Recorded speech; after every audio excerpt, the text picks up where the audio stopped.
Good morning, everybody. I don't know about you, but that song always gets me pretty hype.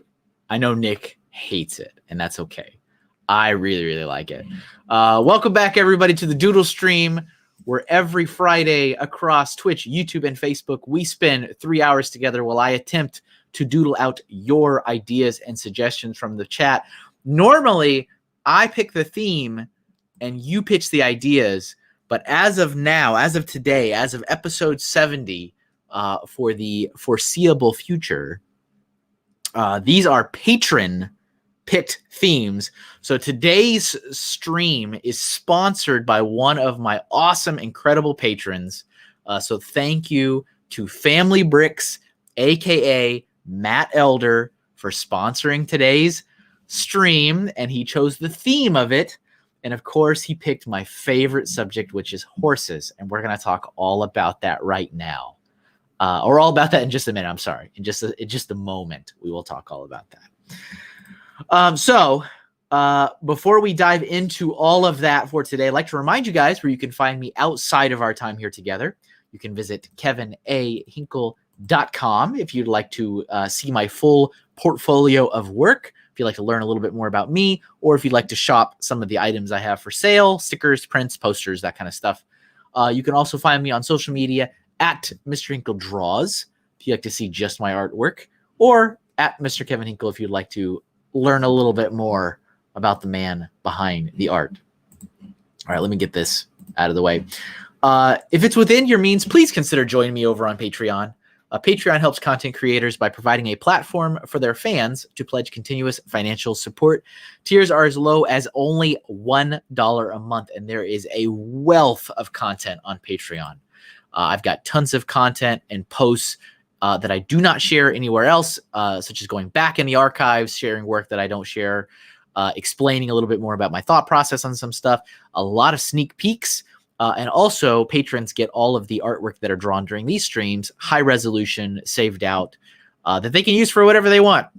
Honestly, it doesn't really bother me, however you want to use it. A lot of people, or actually a handful of folks, not a lot, but a handful of folks have taken some of that stuff and turned it into images they use on like social media or stickers and stuff. And that's cool with me. I don't mind at all. So, yes. So all the people you see on the screen before your very eyes have already pledged their support. They do get a shout out during all videos and all live streams. That's why you always see it at the end of any of the videos I post. So thank you guys very much. Again, I really, really appreciate your support. It means a lot. It really, really does. I don't want you to think it doesn't. It means a lot to me. So head over to patreon.com/MrHinkleDraws if you'd like more information about how you can also join Patreon. So, oh, and also before I forget, I have stickers. I have stickers about the promoting the show. If you are a big fan of the show and you'd like to promote it to your friends and family and everybody on the out in the wild with your water bottle or your phone or your suitcase or backpack or whatever, I do have stickers for sale. Stickers for sale for the Doodle Stream. This is the new ones. These are the new branding. So the old ones are done. Dunzo, which means the sale pricing is also done because these are the new stickers. So check it out. They're on Etsy right now, etsy.com/shop/MrHinkleDraws. They will be on my website as soon as possible. Just takes a little bit more time to get stuff up there. All right. So helping me out today, welcome back to the stream. It's been a little while. Steve is here. Hello. Nice to be here. Where am I? Thank you for volunteering your time now that school has ended for you and your professional responsibilities have taken a little bit of a break. Yeah, I'm glad to be here. I always enjoy doing this, but I can't catch your streams during the school year, unfortunately. It's okay. It's totally understandable. Hello to everybody who's already in the chat. Thank you guys for being here. Hello, Jonas Playhouse over on YouTube. We got Larry and Lindsay. Deanna is watching over on Twitch, and Lindsay's on Twitch as well. Thank you guys for rocking both places. Nate's mama, hello. Ghost frickin' talking. What's up, Nick? We got a Joey sighting. I think he's just doing a run by helloing. Hello, Joey. Goodbye, Joey. Let's see who else we got. Jeff is here. What's up, Jeff? I think I saw that I'm hosting and he is not. That's okay. He gets territorial. Geek Effect. What's up, Kirk? Hello. Is that everybody? I think that's everybody. Hello to you all. Welcome. Appreciate it. So yes, in case you didn't know, I made a comment once upon a time that I do not. I don't want to say I hate drawing horses. I don't think I'm very good at it. I think they look awful. I struggle with drawing horses, and it's not exactly on my wish list of things to draw. And so, as I mentioned at the beginning of today's episode, these themes for the foreseeable future are all pitched by my patrons, and there was no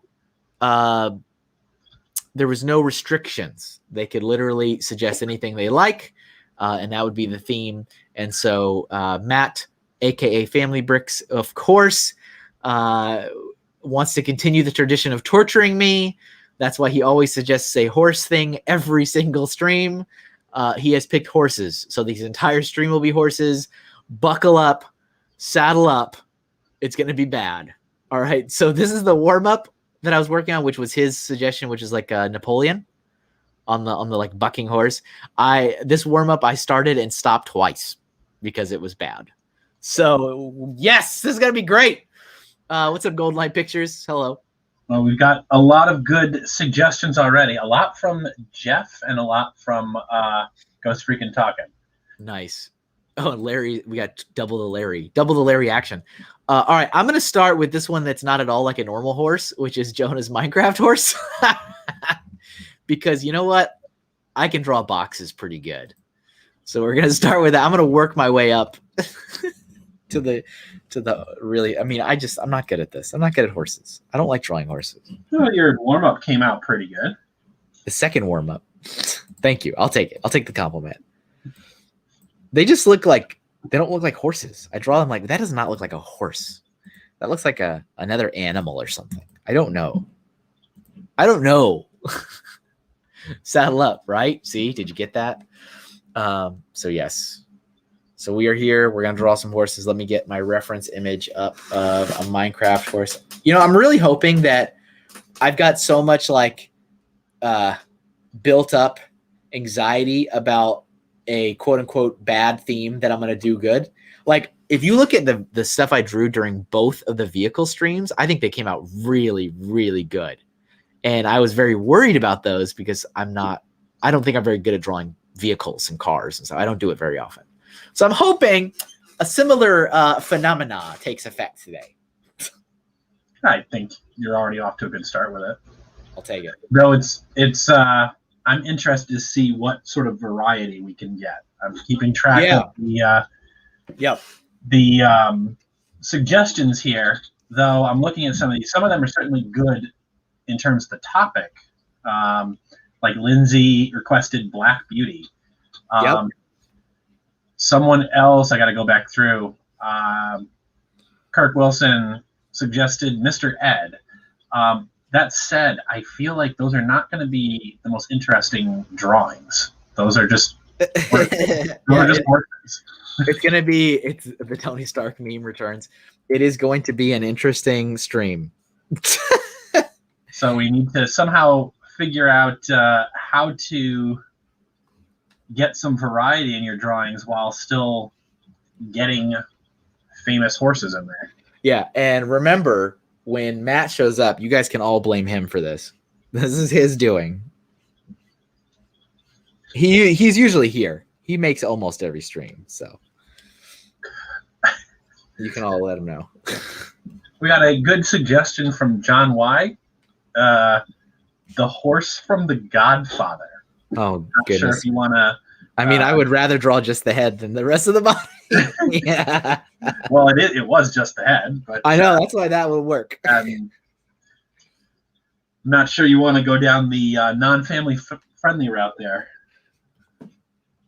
I mean, we can do a little bit of that.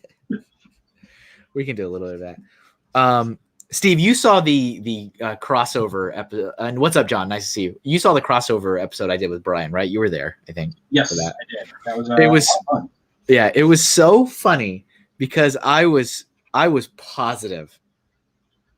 I was positive no one was gonna get that stupid Minecraft dolphin. I was like, this is gonna take forever, and that one was like, and done. I was like, oh, I loved how that set the tone for the rest of the for the rest. This is too long. I need to shorten this horse.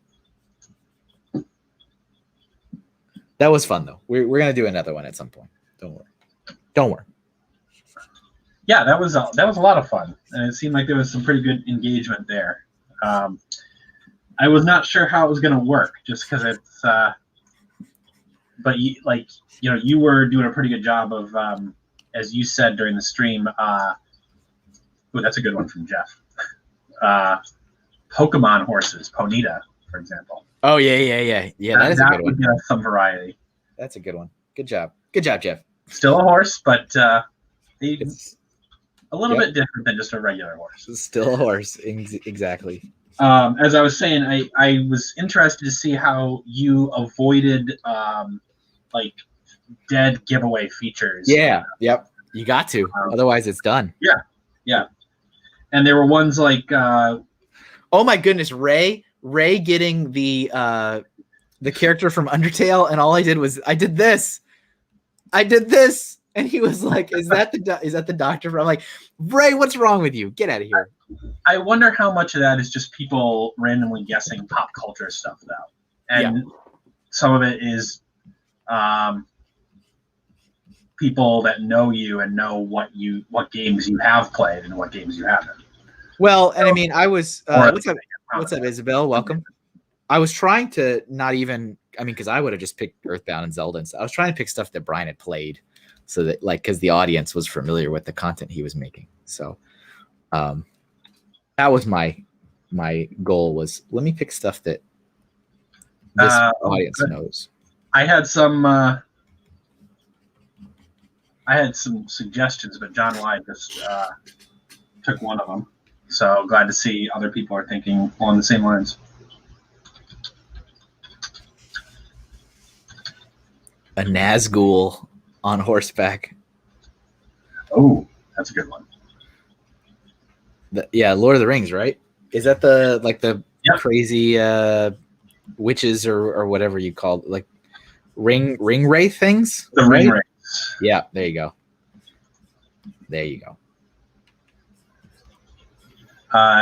Did you say hi to Isabel? I think she just came in. I did. You were not listening. Well, there's a lot going on. There's a lot. There's always a lot. In vacation mode now. Yeah, it's all good. It's all good. I appreciate you ensuring, though, that is important. I don't want to ignore anybody.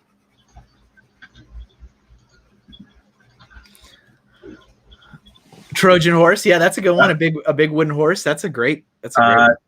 Yeah, Jeff. So actually, John Wind got his suggestion. You got the cartoon name wrong, but Jeff corrected 3030 from Brave Star, which is a very weird cartoon that I don't remember watching, but I recall it from my childhood. I don't remember. I don't even know what that is. It was a anthropomorphic. It was about cowboys in space, basically. It was a very weird, like one of those, like 80s cartoons that was. I don't know if anyone was a super big fan of it, but I feel like everyone who grew up in the 80s kind of vaguely remembers it. I gotcha.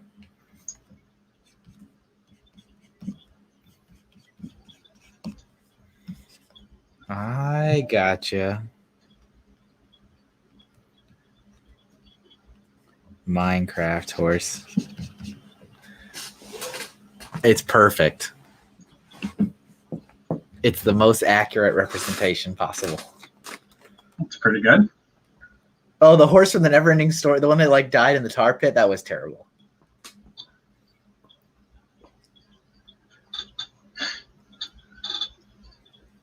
All right. Isabel says, I will accept multiple hellos. Well, that's good. I think we will all accept multiple hellos. Keep the hellos flowing. Jeff is upset. I'm sorry that I badmouthed Brave Star. He was a big fan of it. Jeff is upset. All right. I think this is probably good for a Minecraft horse.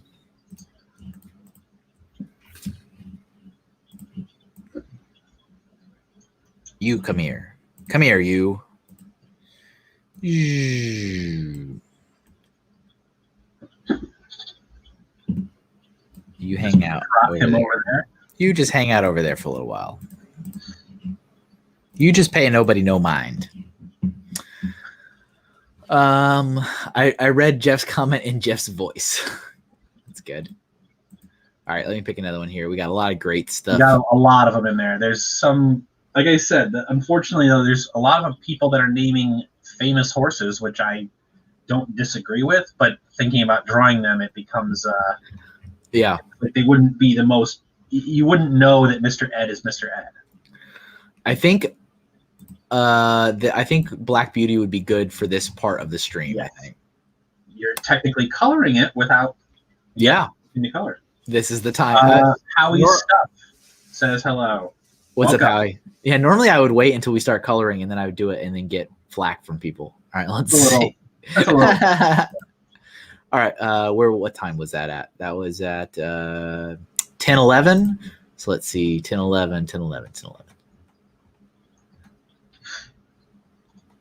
They cannot all be winners. That is right, Jeff. From your comment at 10:12. All right, there we go. Kirk Wilson has a horse.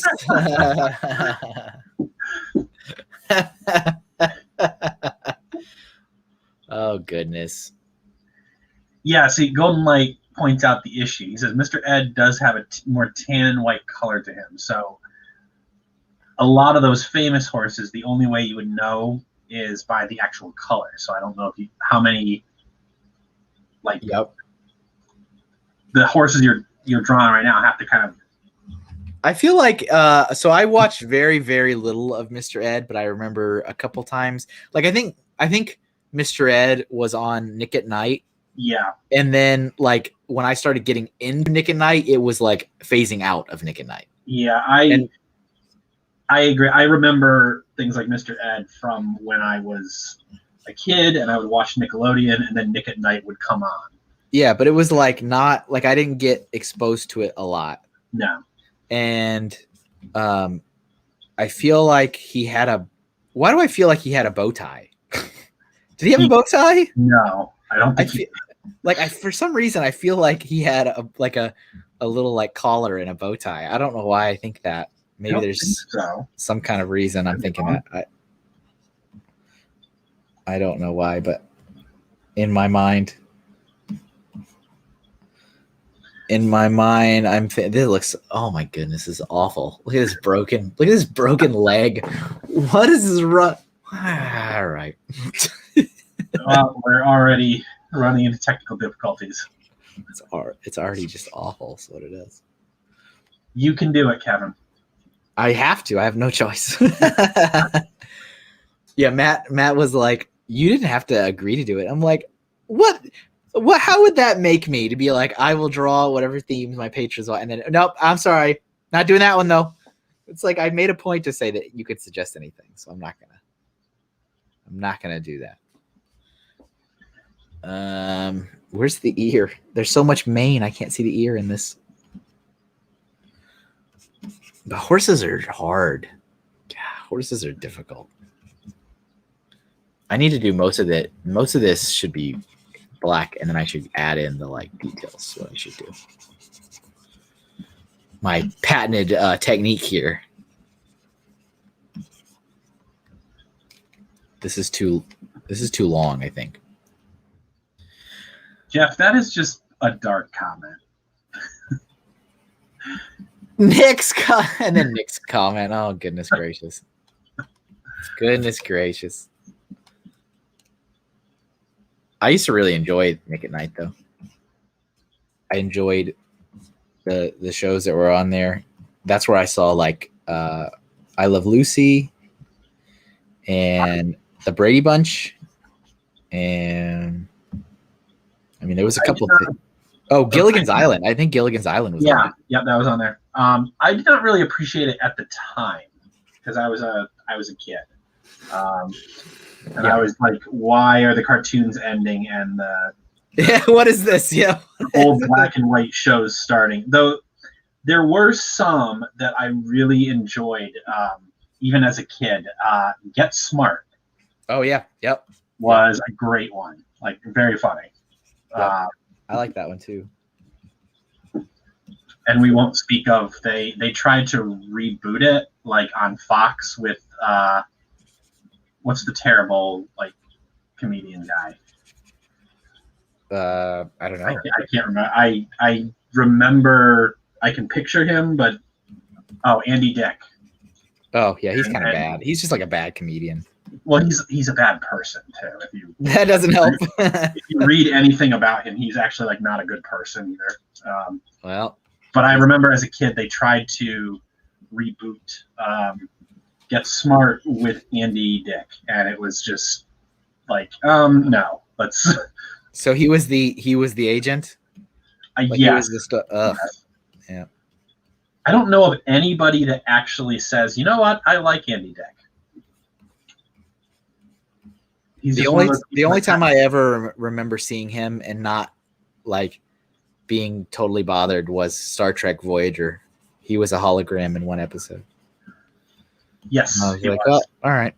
He was the new medical hologram. And he was making fun of the old medical hologram for being old. Oh, look, Jeff put that comment in the chat too, right when I said that. Welcome back, Cotter, says Larry.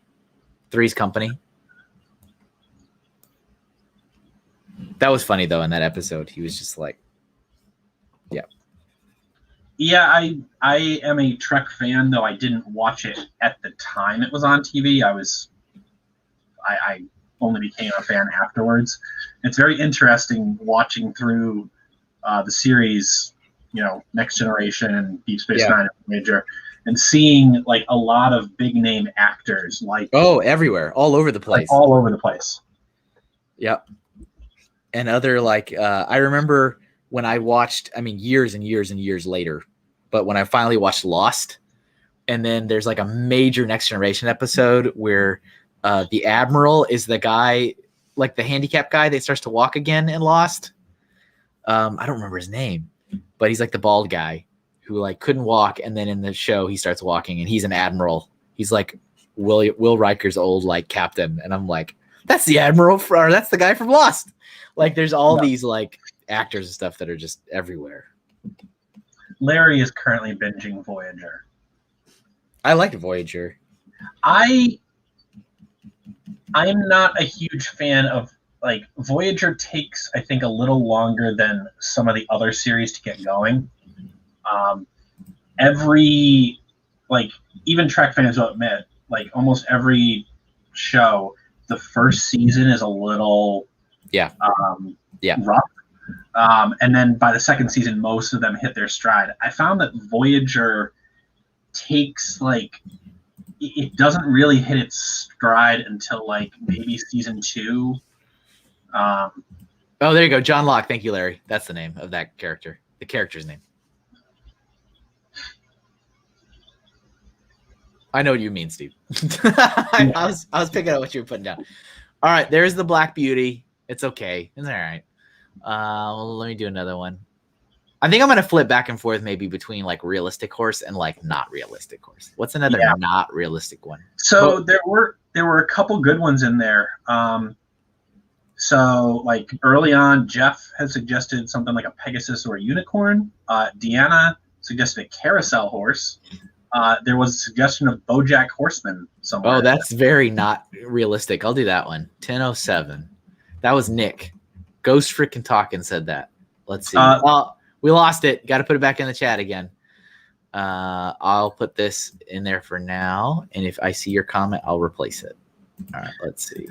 Larry says not until they replaced Kess with 7 of 9. Yeah, yes, that's about the point where it seems like Voyager starts to hit its stride, actually. Which I always found very interesting. If you watch that episode where they give Kess the send-off and they bring on 7 of 9, the two characters never interact, and it's a very jarring to realize that the plot was sort of two different plots cobbled together. Mm-hmm.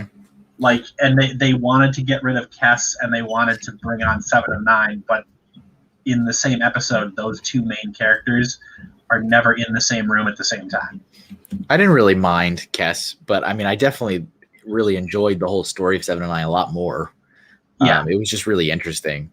But that episode when she comes back and she's just like destroying the ship because she's so mad, I'm like, oh no. I was like, oh no. Well, I didn't mind Kess either, and I don't think when I say that like it didn't hit stride, I don't think Kess was the problem. It just something about the show in general was not really clicking until that point. I got you. What's up, Hawkeye Lego Man?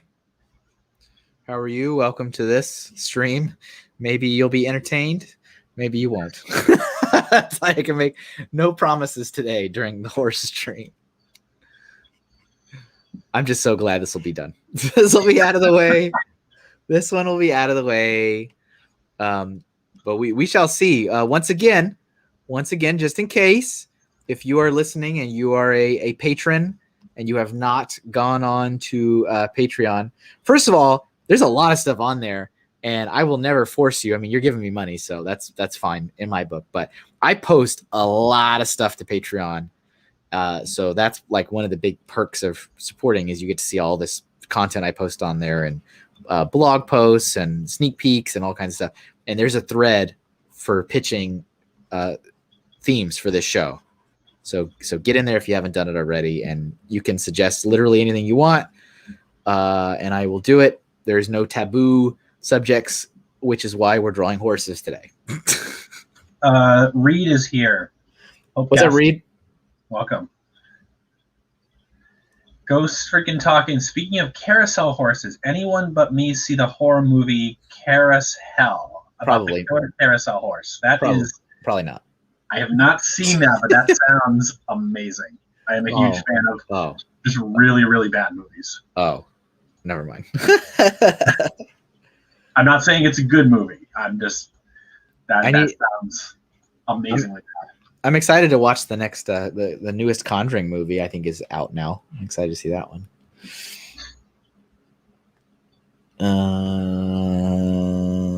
Let's see. Ooh, Carousel is on Prime. I know what I'm doing tonight. I'm sorry. But if you like it, then that's fine. It's all good. I am a sucker for bad movies. So I'm still watching because now I have to just keep going until it's done. But I'm watching Bad Batch, so I watched the newest one again this morning. I haven't seen the new one, the one from this morning yet. But what do you think of it so far? So I don't like. I'm not particularly like enthralled by it, but I'm not like I don't hate it. I'm just like I don't like when it was announced and it was a thing. I'm like, oh, this has got to be pretty important. Like, what's Dave Filoni cooking? Like, why would they do something like this after Clone Wars came back and they kind of finished the story? Like, I was really expecting something major out of this, and so far I haven't gotten any of that.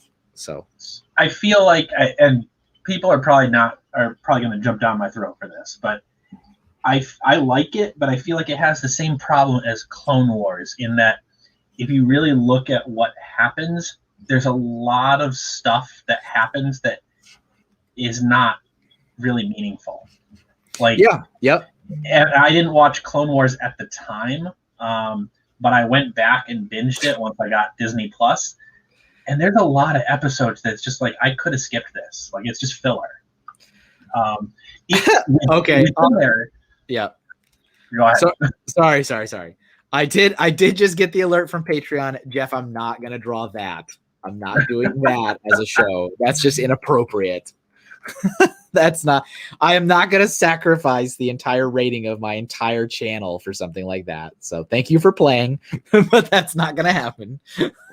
Well, now I'm kind of interested as to what he suggested, but I will talk to Jeff later. You may log in and read.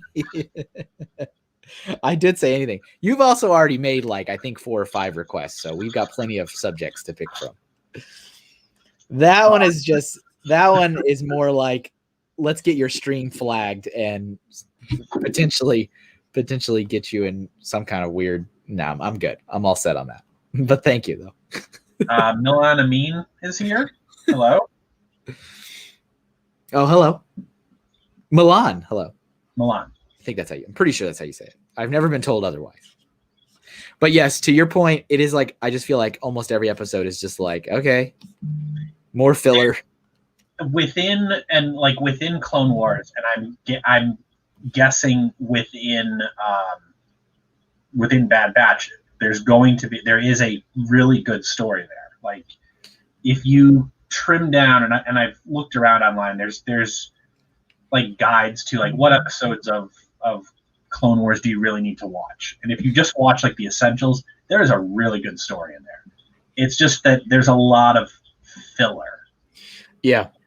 So far, I haven't watched any episodes that I'm like, this series needed to happen. You know, it's just like, okay. I mean, there's little things that I'm like, okay, that's cool. All right. Oh, that's cool. You know, but I'm like, I didn't need this.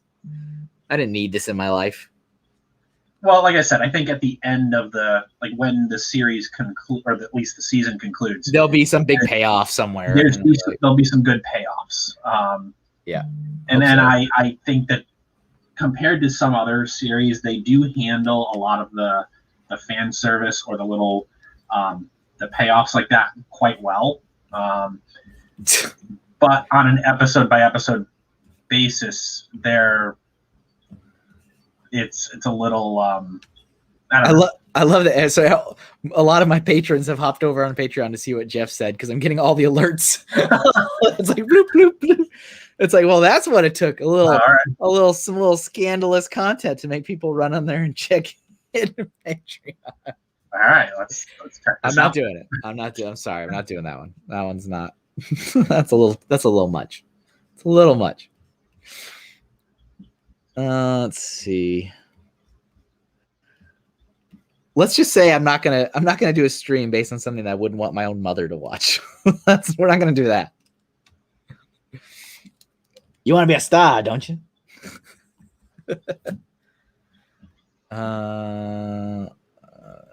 Actually, no, I don't want to do that. What is up, Black Six? Watching over on Twitch. I think it depends on the purpose. Like, Clone Wars was just an ongoing TV show to fill in gaps.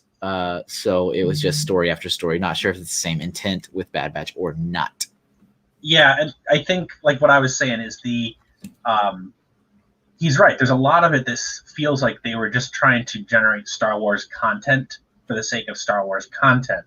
Yeah, it's amazing that they were able to incorporate some really cool story elements as across Clone Wars as a whole. It just I feel like there are a good number of fans that I've talked to that hold it up in high regard, and it's like, well, but maybe you can acknowledge that there is a lot of like just filler to it. Yeah. Because if you try to, like, I have a friend that is very much into Star Wars, but he hasn't yet watched it, and I'm trying to get him to watch Clone Wars. Like, he's having a lot of trouble getting into it, and I'm like, that's fair. Black Six says, Kevin, I've met your mother. She seems like she is less picky than you. She absolutely is, but that does not mean I will not still be mortified. I still will I'm very, very, very uncomfortable cursing in front of my mother. My mother curses like a sailor, for the record. Like a sailor. But I won't do it around. I'm not going to do that around my mother. I'm not doing that.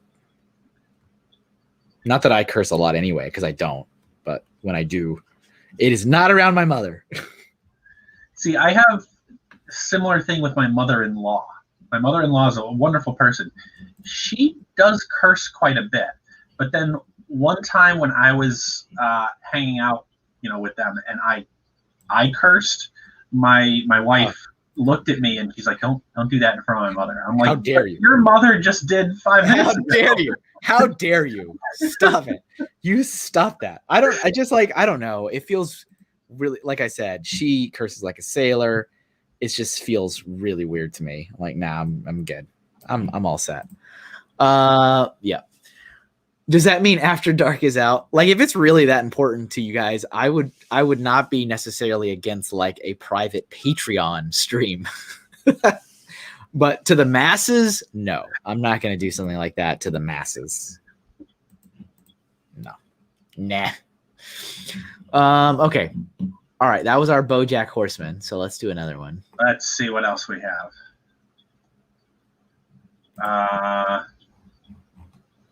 Do you want a real horse? Yeah, I'm gonna go back for like a more realistic-y one, not like cartoon characters or video games or anything. So like, I mean, like Pegasus or Unicorn. Oh, this is okay. I know I literally just did a Ghost Recon Taco, but Seahorse is great. Yes, I was going to suggest that one. Seahorse is awesome. Let's do Jeff, Seahorse. that is a lie, and you know it. I love it. That's a lie, and you know it. Let's see. Where did that go? Seahorse. Seahorse. Seahorse. Where did that go? I thought it was 1018. Did I imagine that? 10, no, I remember putting it in there. Let's see. Yeah, 1018. 1018. Go. Oh, there we go. All right. I do not curse ever. Is that what you just said was a lie? Because that is 100% a lie. Jeff also claims that you have him chained up in your basement. Do I? Writing for him. I do? I guess. Interesting. Writing the comic that you're working on. Sure. I'm interested to. I've seen you been putting out a lot of teasers for that, but yeah, I appreciate that they are truly teasers. You have revealed very little in terms of detail. That is very true. It's so I'm interested. I know you've talked about this for a while, and you've been actually putting in a lot of work on it, but I don't have a sense of what's happening. Even how much I talk to you. I feel like I don't quite have a sense of what this project truly is. And so that's exciting. Sounds perfect. Yeah, there has been a lot of stuff going up on Patreon. So again, not to beat a dead horse. Wah, wah. But yes, patrons are getting lots of sneak peeks into what's going on over there in comic development world. And I think it's a good deal. I think, hey, you know what? If you're digging the artwork and you dig the posts every day, throw $1 my way each month, and you get to look at a lot of crazy cool stuff. So, but yeah, I've been posting a lot of stuff up there. I will say also that you tend to post a lot more than some of the other people that I'm a patron of. Yeah, so you are getting a lot of value if you enjoy Kevin's content by trying to support him somehow. This kind of sounds terrible, but so yeah, I support. Boo, says Larry. I support a handful of other artists, and one of them posted the other day, and I absolutely 100% forgot I support her on Patreon because it's been that long since she's posted, and like months and months and months, and I was like, "Who's this?" and I like because I got the alert that like so and so's posted. I was like, I forgot I support you. I was like, oh my goodness, you have been. I actually even I stopped supporting one person because when I was going through and like evaluating like my budget, because I do like to put 10% of what I earn back into other artists and people that I enjoy their content. He had not. His last post was 14 months prior. And I had been supporting him that whole entire time. And I do enjoy what he does. And he's very active, very, very active. He's a YouTuber. He posts a video almost every week. But like, even like I reread like the Patreon perks. And he's like, you know, patrons will get like a bonus mini episode. I'm like, you literally have not given me as a patron a bonus episode in over a year. I was like, I gotta cut you, man. I'm sorry. It's tough because you know, as we were talking about before you went live, being an independent artist, it's tough, and I fully respect like that you are just writing those Patreon posts that you do takes a lot of time that you could be working on art. Yeah. So it is a balance, but that said, yeah, that's a good example where it's like if people are giving you money, then at some level you do need to be providing them with something, or be very clear that you're not going to. Just be like, Right. this is just for folks that want to support me. But like, yeah, for him, he had an outline of what the perks were, and I'm like, you're like, I get it. I get it. You're busy. You got a lot of stuff going on. But like, and I actually sat on that for another couple of months before I finally said, I gotta bail. Yeah. I was like, he's just not doing it. I even sent him a message. I say, hey, just want to check in. Like, do you have any plans to keep Patreon going? I mean, you're not posting anything there. And he is not like, he had like, I don't know. I think he had 300 patrons on there. And so I'm like, nothing to sneeze at. You're getting a lot of financial support here. Yeah. And he never responded. And I was like, well, all right. And like I said, it's tough. And there's some people that I don't support too many people. There's some people that I support, and it's when I compare like the perks that they provide to like what you do, like I think you post a lot more than the average patron or Patreon, I believe. And some of them though, I still feel like, okay, if I'm giving them like $1 a month, I'm getting $1 worth of engagement through Patreon from them. Mm-hmm. But you do kind of have to weigh that. Yeah, exactly. Exactly. Primal Gamer on YouTube. Hello, Primal Gamer, and hello, Pink Wheels 3. Nice to see you. I don't think we welcomed them. A sawhorse. That's great. A sawhorse. Oh boy, love it. I think that's probably as good as I'm gonna get with this seahorse. It kind of almost looks like a waffle, but there it is. Good. It's a seahorse. Idea Brickworks. I'm amazed at how well you maintain social media. It is always a struggle for me to do the things that develop new clients and customers. Yeah, it's a big deal, Scott. Nice to see you. It is like it's a whole nother beast. This is why I'm constantly like, not that I don't appreciate when people give me suggestions and stuff, but it's like, I'm not like just, blowing smoke when I'm like, at what point in the calendar do you want me to put that in my day?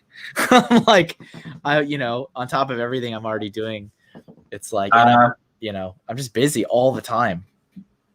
Thanks. Go ahead.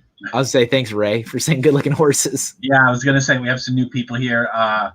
Ray showed up, and then Bobo Laveau. What is up, Bobo Laveau? Bobo Laveau is a new patron and also just put up I think a suggestion for a theme.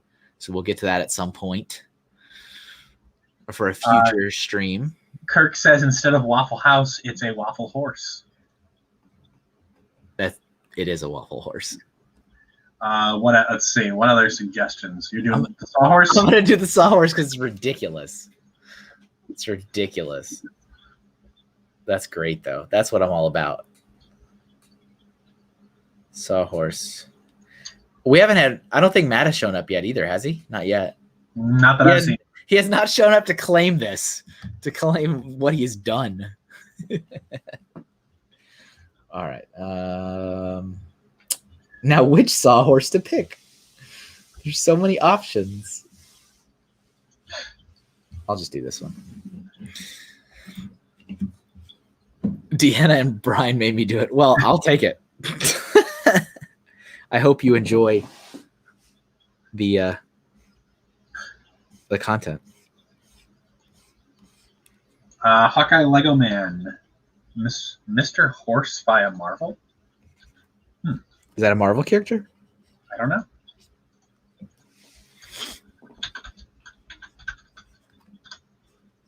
Sawhorse is so funny. Oh. I guess Mr. Horse is Valkyrie's steed. Oh. Interesting.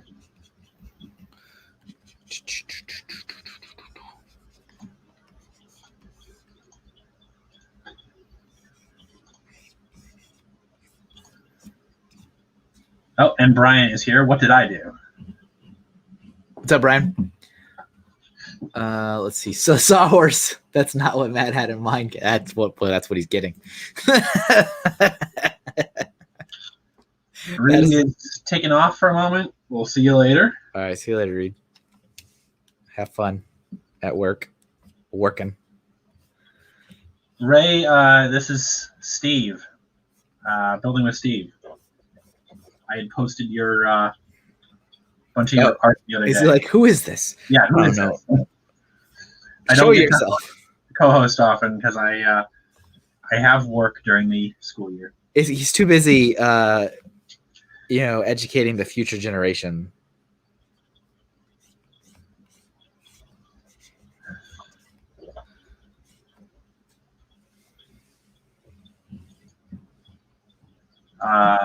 Yep. Primal Gamer, I have that in the suggestions, I believe. We are collecting. No, I did not put it. I'm sorry, I did not put it in there. Oh, oops! Look at that. Oh boy. Normally, I thought I remember seeing it. I just didn't get a chance to. Normally, yeah, we do have them. We copy and paste them into the private chat so that there's no need to spam. Usually, the co-host doesn't forget. Well, I remember seeing that the first time he mentioned it, but I, for some reason, did not. It's okay. I remember to post it in there, so that's all right. That's okay. Glad that you said something. Idea Brickwork suggests I'm going to suggest cars as a theme. Yeah, go ahead. Did you already do that though, or That doesn't matter. I don't mind doing it again. I did vehicles. I didn't do cars. I did vehicles in general. Make sure you put it up on the thread, Scott. That's how I'm going through there, and then once I pick each theme, I'll put a post up saying, or I'll put a reply to each patron's thing saying your theme is next. Here's the date the stream will be happening, and then you can give me a prompt as the warm up. So, like Matt gave me the Napoleon piece of fine artwork to do as a warm up. Here you go. Just work on this fine painting, this Renaissance painting. All right. There's our sawhorse. All right, there we go. But yeah, no, there is a. I don't know if you missed that, Scott. There is a theme running over on Patreon where all patrons can suggest a theme. You don't have to necessarily co-host to suggest. If you're a patron, you can suggest it. So you throw it up there, and I'll be picking them for the foreseeable future. So we've got a lot to go through. I know you posted recently about you did the. So I think it was about a year ago, but you had asked for different shapes, and then you went through and posted those. Are you planning on doing that again? I'm gonna do another thing. I'm gonna do another similar thing, like a challenge series with patron input, but it probably won't be that exact same thing. It might be something different, but I plan on doing a similar-ish concept. Because I think you were saying that was that got some good engagement on the videos. It did. The videos perform well. Yeah, and it was fun. Like I suggested my shape there, and you ended up turning it into alien. Yeah, that was I did have a lot of fun with that. I was really hoping I would have gotten more because I wanted it to stretch out for a couple months. But it is what it is. But the ones that I got, I had fun doing it. And those were like literally every single one of those. There was 7. And what I drew was honestly the first thing that came to my mind. I was like, here's my shape, Kevin. I'm like, oh, that looks like Bold and the Brash from SpongeBob. And like that, and I would just make it happen. Like it was the first thing that would pop into my head. Like, oh, that looks like this. This is what it's going to be. So like yours, you sent it to me and I immediately was like, oh, that's the alien from Aliens. See, I had a very different thought, like not that I intended for something, but once I drew the shape, I looked at it and I pictured something totally different. I didn't know how like weird and stylistic you were gonna go with the shapes. Yeah, I mean, I didn't really either. I didn't know how I was gonna what style I was gonna go for. So it was interesting to me to see you take it in a very different direction. I'm like, oh, that's not what I expected. That's not what I expected. I just typed in Mr. Horse because I wanted to look, and I didn't realize there was a Mr. Horse from Ren and Stimpy too. He's like in a suit. Oh yeah, the Mr. Horse from Ren and Stimpy. Oh, but yeah, you're welcome to co-host if you want, Scott. That's fine. That's totally fine. Yeah, and As per usual, I'm streaming to multiple locations just in case you're confused what's going on if you're missing part of the conversation. All right, let me pick another one here. Has anyone suggested the horse from Gumby? No, that's a good one though. Pokey was his name. That is a good one. A horse fly. These are, I love it. Wouldn't that be great to do a horse stream and actually not draw any horses? Like traditional horses. This is quality art. It deserves a higher quality video quality, such as that. I mean, it is on Twitch as well. It's on all the places. A Charlie horse. I feel like we're getting a little. Now we're just using the word. All right, let me pick another one. What am I doing? Get back to work. Oh, I want to do the Trojan horse. 1018. Oh yeah, that was suggested earlier, and that one's already. That one has run its course, so I'll throw that in the chat again. And if I see the comment, I'll replace it. That was from Golden Light Pictures. Oh, I missed this comment that Jeff says for $100, I will send anyone that wants to see it the series Bible for the comic. Jeff, don't spoil it. All right, let's put this on the screen. All right. I think I've drawn the Trojan horse once before, I think. Like really quickly somewhere. But maybe I'm imagining that.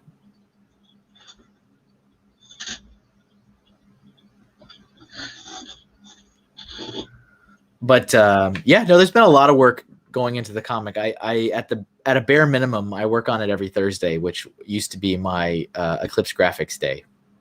And now that has concluded, every Thursday is comic day. And I think I asked you about this earlier, but you're planning on probably doing some sort of Kickstarter or Kickstarter thing. Yeah, I know, Ray is in the chat, and he just did a Kickstarter with one of his comics. Mm-hmm. Yeah, that's the plan. I want to have like a lot of it, not all of it, but I want to have a lot of it like done and ready to go when we get to that stage. Because I don't want there to be too long of a period of time between like supporting it and then the thing coming out.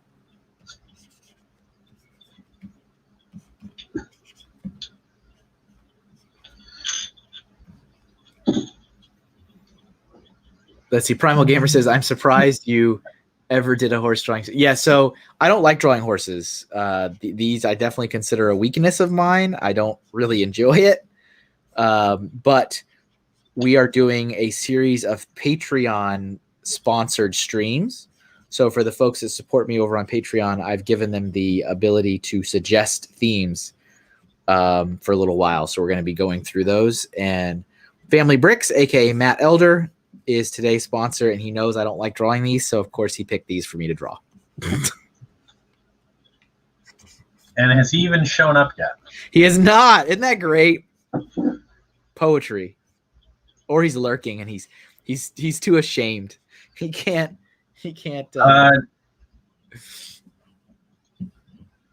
Jonah's Playhouse, yes, it is.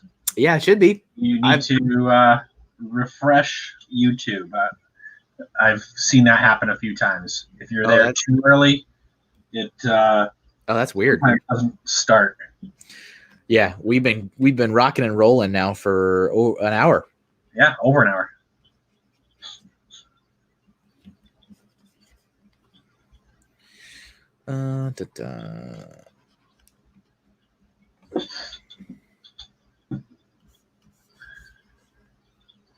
So how are you enjoying, have you been outside yet today? Today? Yeah. Okay. I went to the gym this morning. The weather is quite nice today. It was, yeah. I finally wore my sweater again, which I haven't worn like all week.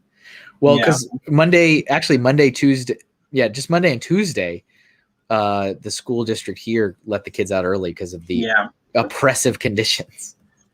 Yes, for those of you not in the know, Kevin and I both live in Connecticut, and the first half of this week, it was so. It wasn't even the heat, but it was so humid here. Like I had literally had trouble breathing outside. Yeah. And then like today, it's like literally 20 degrees cooler than it was even yesterday. I went. So I mean, I go to the gym every weekday, and I was at the gym Monday and Tuesday, and it was miserable in there. Oh yeah. Like I couldn't do what I normally did. Like I went pretty lax because I was like drenched in sweat on Monday from something that normally I would sweat, but not like that. Like I was like I usually take a towel with me. And the towel was like I ran it through the washing machine. Yeah. And I was like I was like miserable. I was like I'm good. So I didn't do that Tuesday or Wednesday. I took it kind of easier on those days because I'm like this is just awful. That is New England for you. They the weather just changes so drastically so quickly, and we get both the incredibly disgustingly uncomfortable days followed by like some of the just nicest like perfect temperature days ever. Yep, agreed. Well, I didn't get to see the Minecraft horse. Yep, it's there though, don't worry. It was actually the first thing. It was the first one we drew. Yeah, we'll do a tour at the end. Ooh, and that's this request from Hawkeye is a great one too. The chess piece. That's pretty good. That's good stuff. Good stuff. Good thinking, everybody. Thanks for making this not torturous for me. But I probably should do another. At least when we get to the color, there'll be a couple more like realistic horses because I got to do a couple. Try to get all these like wood planks and stuff here.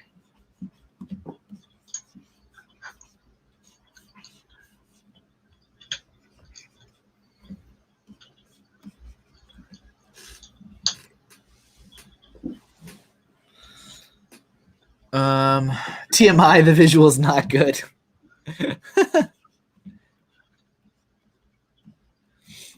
I apologize.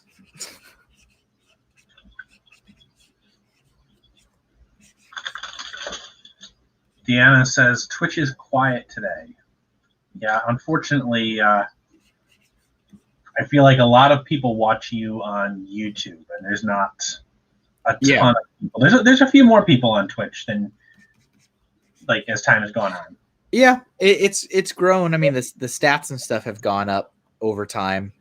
I mean, my plans are still, over the course of, I don't know, a year or so to transition to all the live streaming over there. I think that is still part of my plan unless something drastically happens to change that thought. But, as I've said before, I don't necessarily have a main drive to stop multi-streaming at the moment.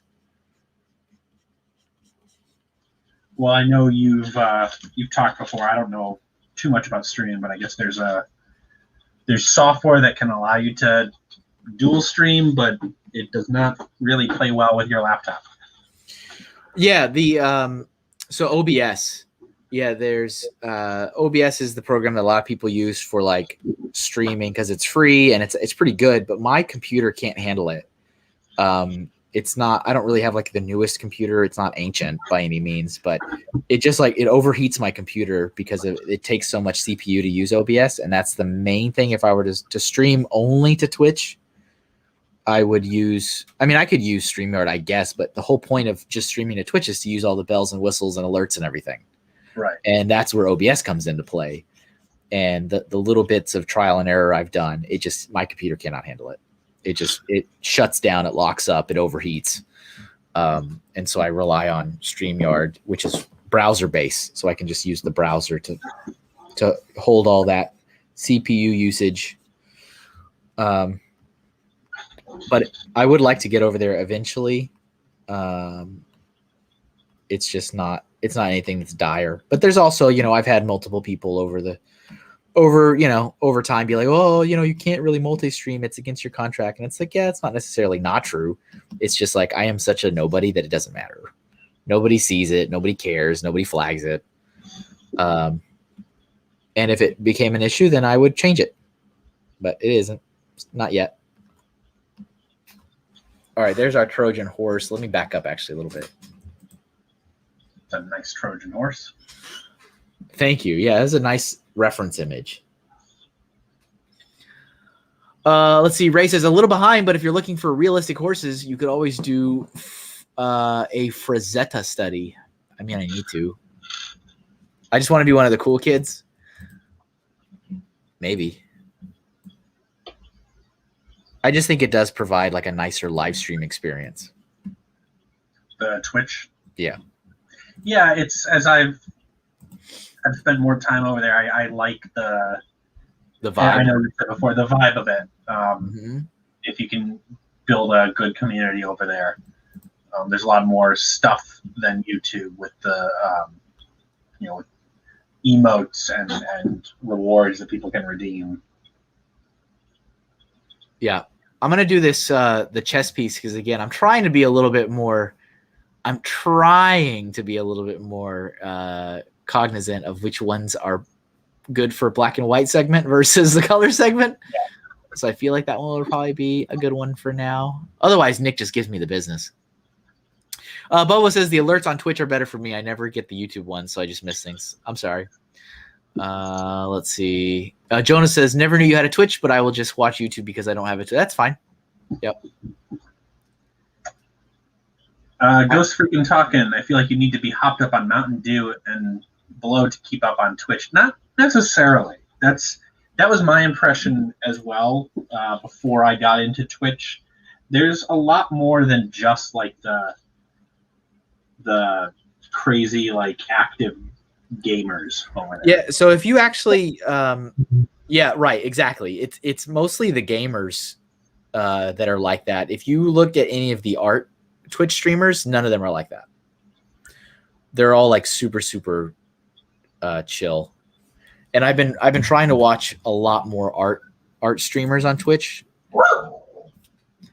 I know, I agree. So I've been trying to watch more art streamers to kind of get a little bit more sense of what's going on over there in that pocket. And yeah, they're mostly pretty chill. There's this one guy who's hilarious. Oh my goodness, he cracks me up so much, and he's an amazing artist. I didn't even know he like live streamed until kind of recently, but I've loved his artwork. And his name is Phil Tomato, spelled just like it sounds, Phil Tomato. And he's from the Philippines, and he was drawing, and he has been like amping up his streams more and more and more every time. And so he just launched a filter called like American Phil. And so he's like, oh, hold on, let me get American Phil. And it like makes his jawline super big, and he's got like a Texas cowboy hat. And he's like, howdy, partner, I'm American Phil. And I'm like, oh my goodness, what am I watching? And he's like, let's spin the wheel. It's really crazy. I have lose my mind every stream, and I've consumed 0 Mountain Dew in the past month. This is true. Jonah's Playhouse says, what doodle stream are you most proud of? That's a great question. I would probably say the last Patreon anniversary one, because I mean that one in a lot of ways it meant a lot to me, because these are the people that support me. They really like what I'm doing. There was no like warm up phase in that one. I went straight into like color, full color on all of them. It was longer than a normal stream, so it was 5 hours, which I don't think I would do a 5-hour one again, because that was kind of really hard. But yeah, and I was really. You had to like finish some stuff off screen as well, because you wanted to at least do one request from everybody. Yeah, and so I actually had to do. I did like another 2 hours on Saturday, and then I think I did another hour on Sunday, I think is what I did. Those I did them live, and I didn't save the videos, so they're not on the channel anymore, on the YouTube channel at least. But I was really proud of that one.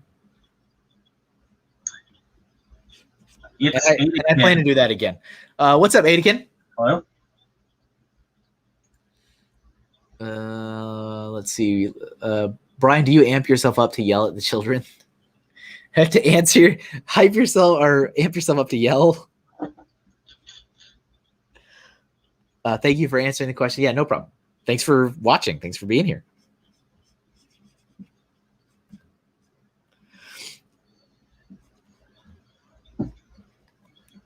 So I've been having a lot of success lately with YouTube Shorts. They do really, really well. Like it'll be like, I take one of the things from this show and I put it out as a short thing, and it does, a couple thousand views, which is more than I get on anything else.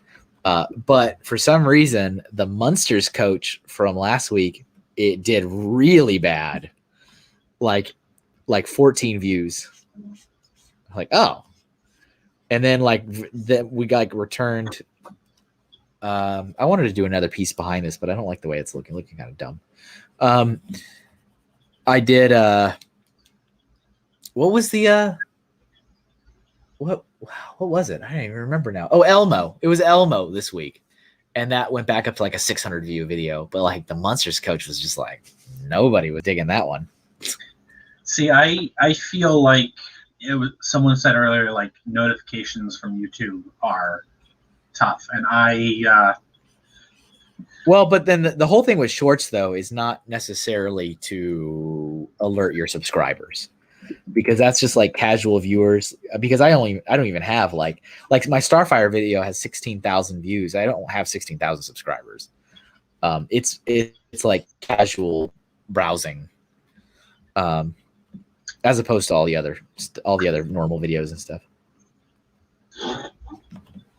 All right, I was going to say, oh, that's nice job.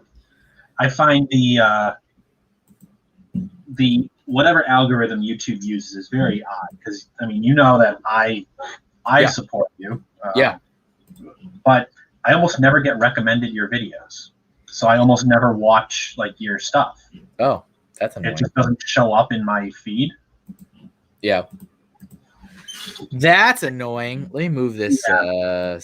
Let me move this seahorse. Fire Elmo awakes our attention. Oh, that was the meme stream, wasn't it? It was. That was great. That was awesome. I was really, when I saw that theme, I was really upset that I missed that. That one was a lot of fun, and it worked exactly the way I wanted it to, because I was like, oh no, episode 69, everybody's gonna be making jokes the whole time. And I was like, let's do memes. And that totally worked. Like, it was just like laughs the whole time. Everybody was like thinking of other memes, and every drawing was funny. It was good. It was a great episode.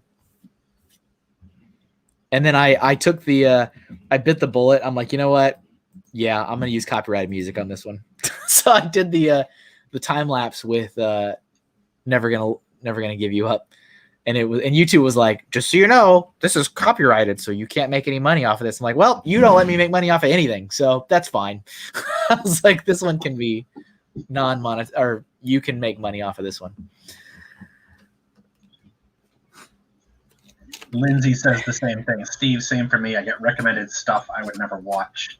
Yeah, and then things like, again, obviously if I was not supportive of you, I would not even be hosting here. But in terms of like going on YouTube and like, it's like I never get recommended your videos. Oh, thank you for that compliment, Deanna, for enjoying the way I'm drawing these horses. I mean, to be honest, not a lot of these are real horses. There's 2 or 3 maybe that are real. It's a struggle. All right, let's do it. Let's get another real one in here. Let's see.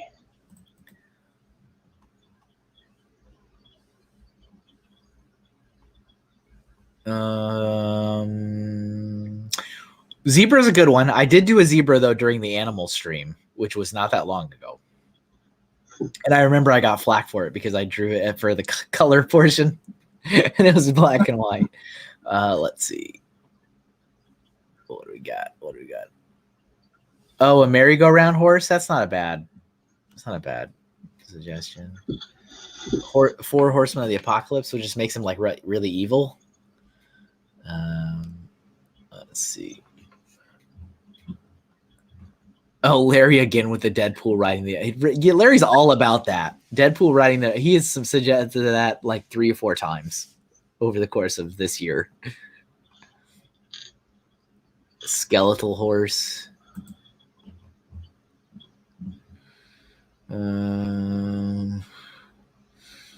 There's one. Let's not go there. Yeah, let's not go there.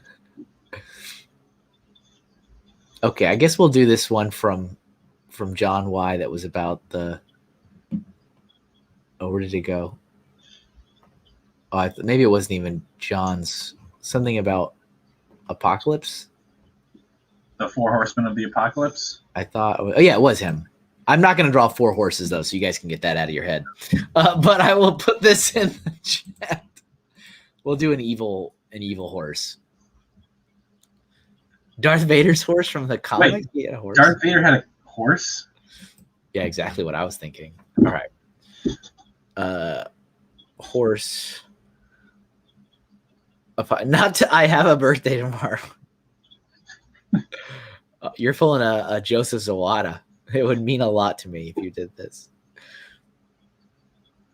What are these horses supposed to look like? These horses don't look very evil in all these artistic renderings of these evil 4 horsemen. They're just like regular horses.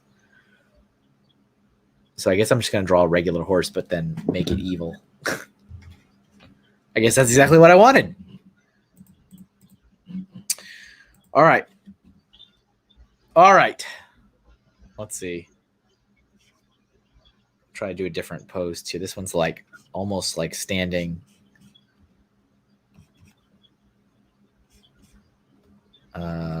Like facing you.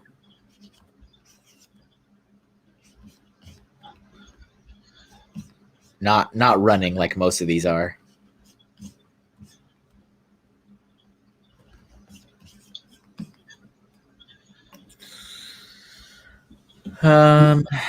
Yeah, too bad it's not the color portion. Red eyes and flames would be cool. We can do something though, don't worry. We'll figure something out here.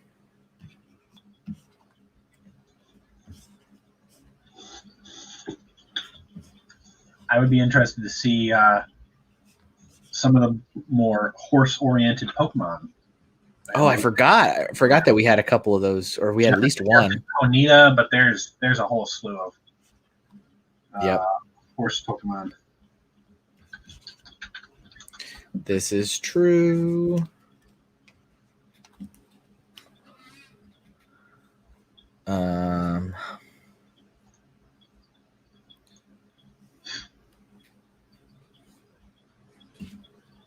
Let me back up. I think this is a little too close. I mean, it's actually pretty good for me, but that's not as easy for you guys to see.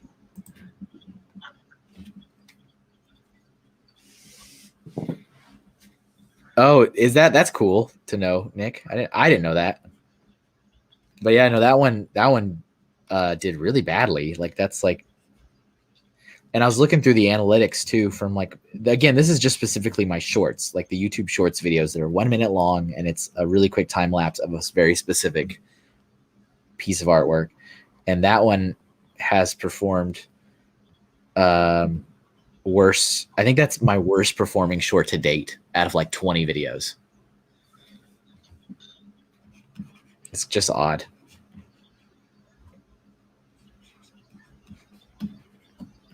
You can't win them all. Can't all be winners.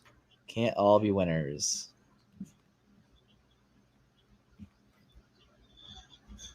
Let's see. It's almost looking like a giraffe, kind of. Yeah, that's a little long. Yeah, see? I told you I'm not good at this. Well, that's why you're getting practice. trying to do this pose. It's definitely like at attention.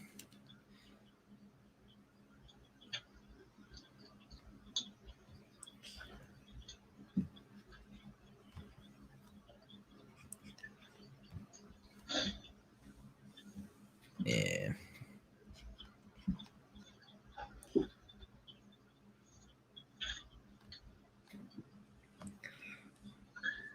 So another topic maybe while you draw here.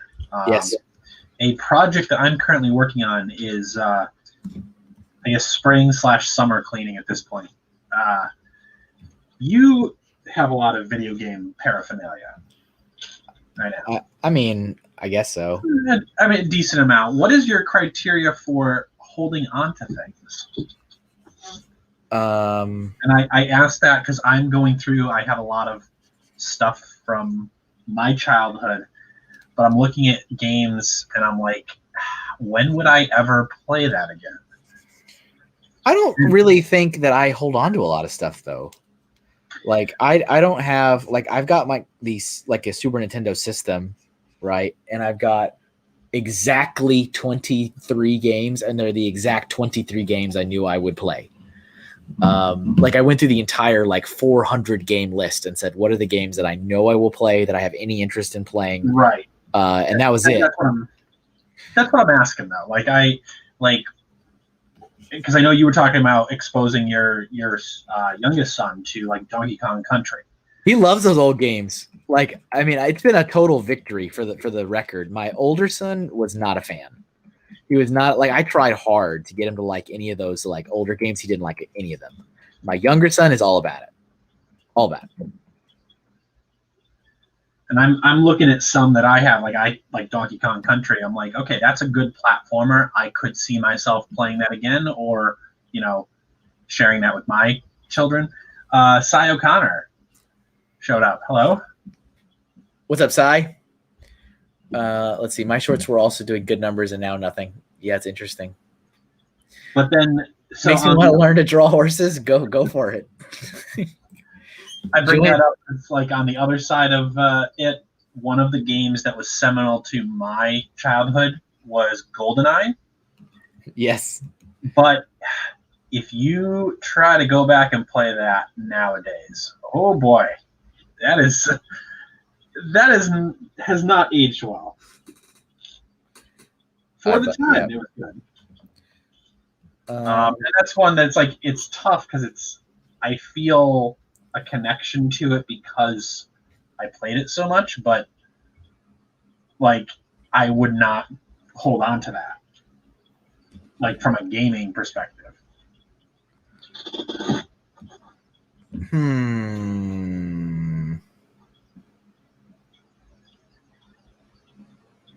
I don't really know what else to do. I was thinking I could make this look spookier in black and white, but I don't think I can. It's tough if that's a. Yeah, because like it's there you go. It's an evil horse. just believe it's evil. All right, it's an evil horse. I was gonna maybe add like a wings to it or something, but like it does not look like any of these horses have wings. So at least not in any of the reference I'm looking at. None of them have wings. You just go over there, horse.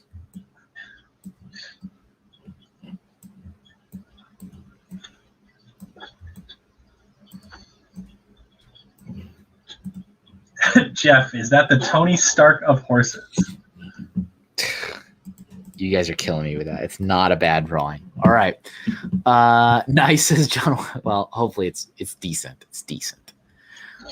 Oh yeah, My Little Pony is actually a great suggestion for this stream. There's been a couple people that have suggested something along those lines, but I feel like that would be a good one. Yeah, we should definitely do My Little Pony. Actually, so what I'm gonna do, I'm gonna go to the bathroom real quick, and I'll come back, and then if you don't mind, if you can hold things down for a minute, I can do my best, and then we will start the next one, and that will most certainly be color, so we can start the next drawing. So let me move this so you guys can look at actual artwork for a second. while I step away. There you go. You can look at that just for a minute. Steve will entertain you for 2 minutes. So Hawkeye Lego Man, Manny the Headless Man Horse. Ooh, that is interesting. Is it? I have no idea what I'm even looking at with that. I've gathered this is something from the new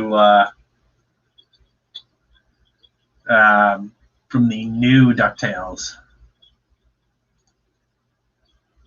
John Y. A glue factory. Oh, that's just sad.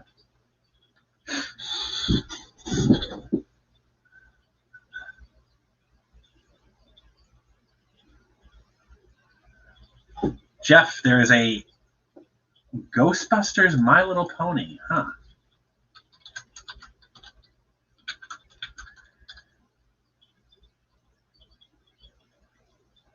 That they just slapped a Ghostbusters uniform on a My Little Pony. Don't spend your money on that.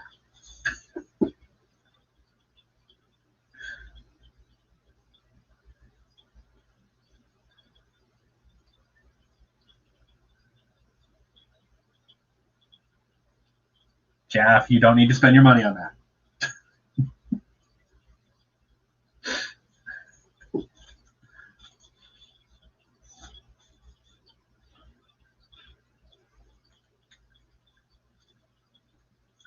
Well, hopefully everyone is having a wonderful Friday morning. Hopefully the weather is nice where you are, as nice as it is where we are.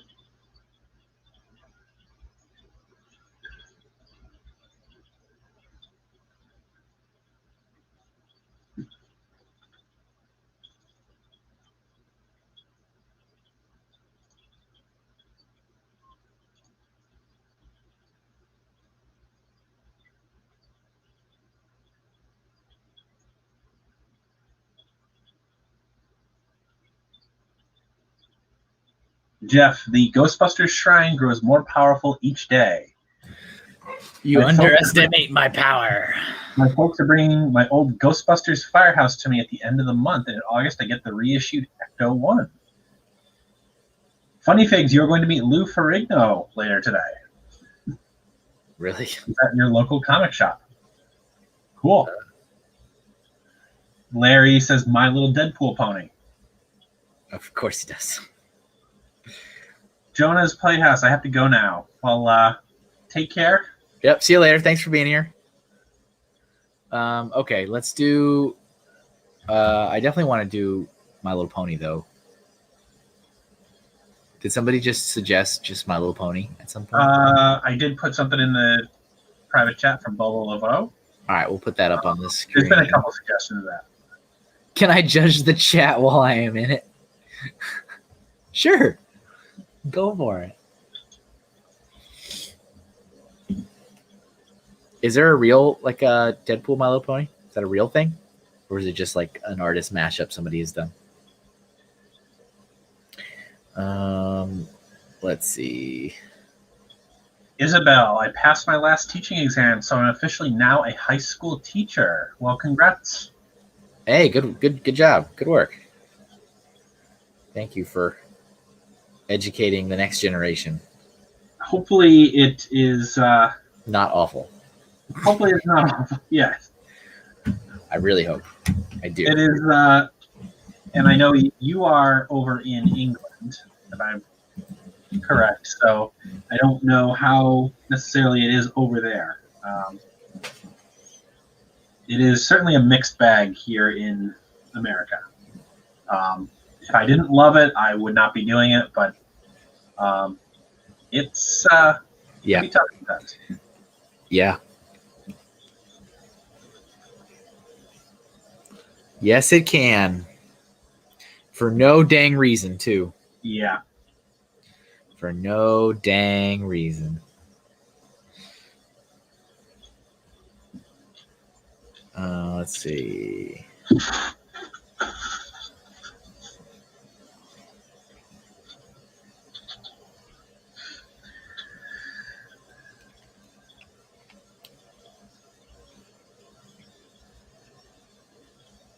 So I forgot to mention it earlier, but Ray mentioned that his videos on YouTube are performing not as well too. He thinks that the algorithm has changed. Well, ain't that how it goes? What's up, Spacetime Brick Studio? Hello, welcome. Good morning.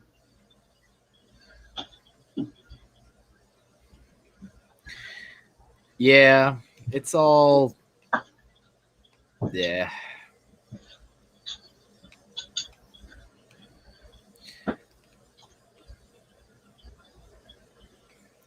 I might, I mean, I've also been saying this for a little while, but I might put the brakes on YouTube stuff in a little bit just because I just can't.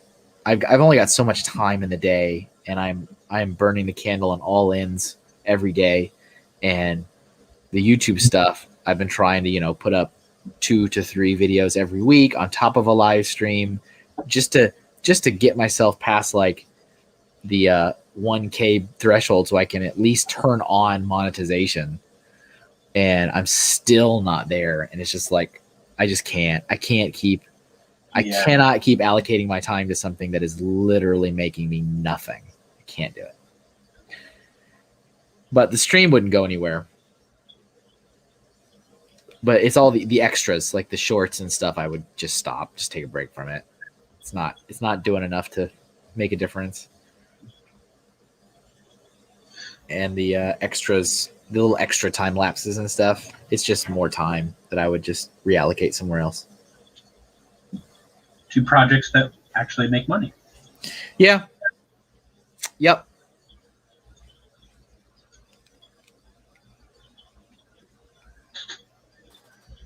That is the way it has to be.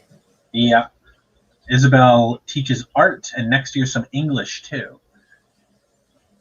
The proper English. So I'm lucky I don't have to teach them things they find more boring.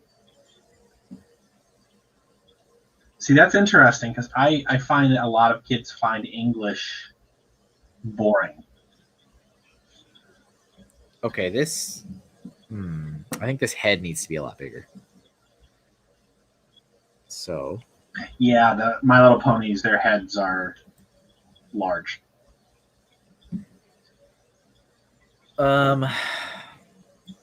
Yes.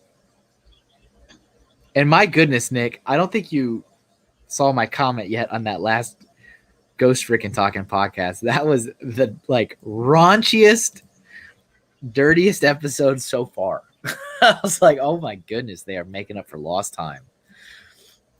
But that's a little better, maybe a little bit more. Yeah, something like that.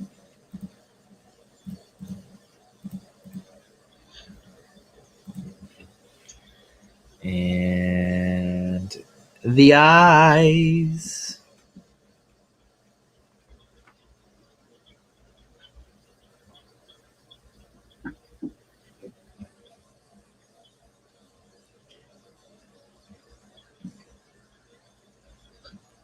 Ben's Brick Designs here. Morning, folks. What's up, Ben? Thank you for joining us.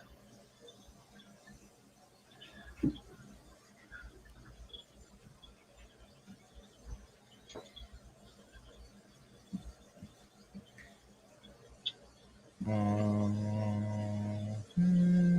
like how this is coming out. Thank you. Oh, I need to do the this tattoo thing. Oh yeah, they all have the tattoos. That was all Trent. He was a major factor for sure. He was a major factor.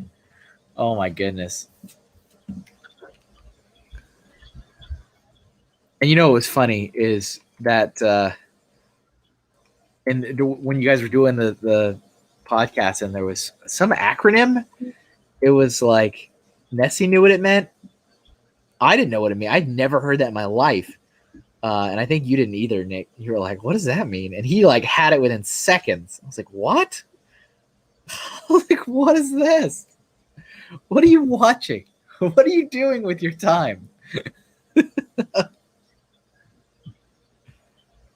I had never heard it in my life. Ray says to ask Kevin what his cutie mark is. What is that? What does that mean? Don't know. I'm frightened. I'm frightened, Ray. What does that mean? Ben suggests a bottle of glue. Is that too much? When Kevin took a break about 5-10 minutes ago, someone did suggest a glue factory. Oh, that's too much. The horse has completely lost its.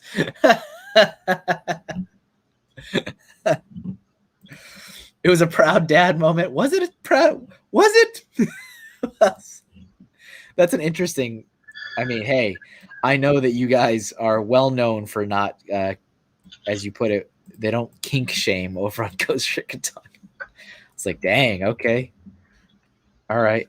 Make sure your insurance is good. Oh, speaking of insurance, oh my goodness, I almost forgot, ladies and gentlemen. I almost forgot. So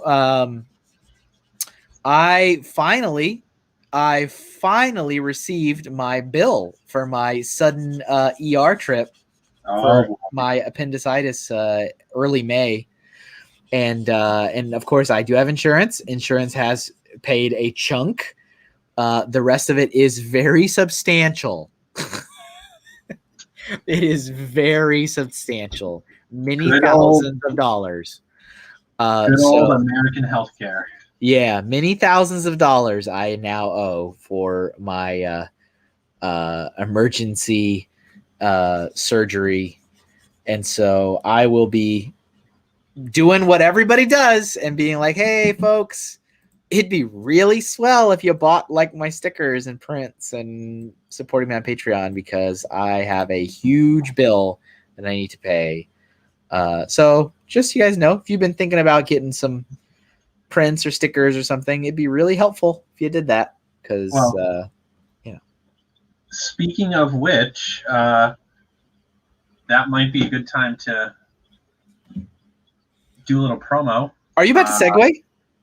Well, no, I had mentioned to you earlier, so I know some of you in the chat follow me on Instagram, and I don't really necessarily do a whole lot of stuff myself.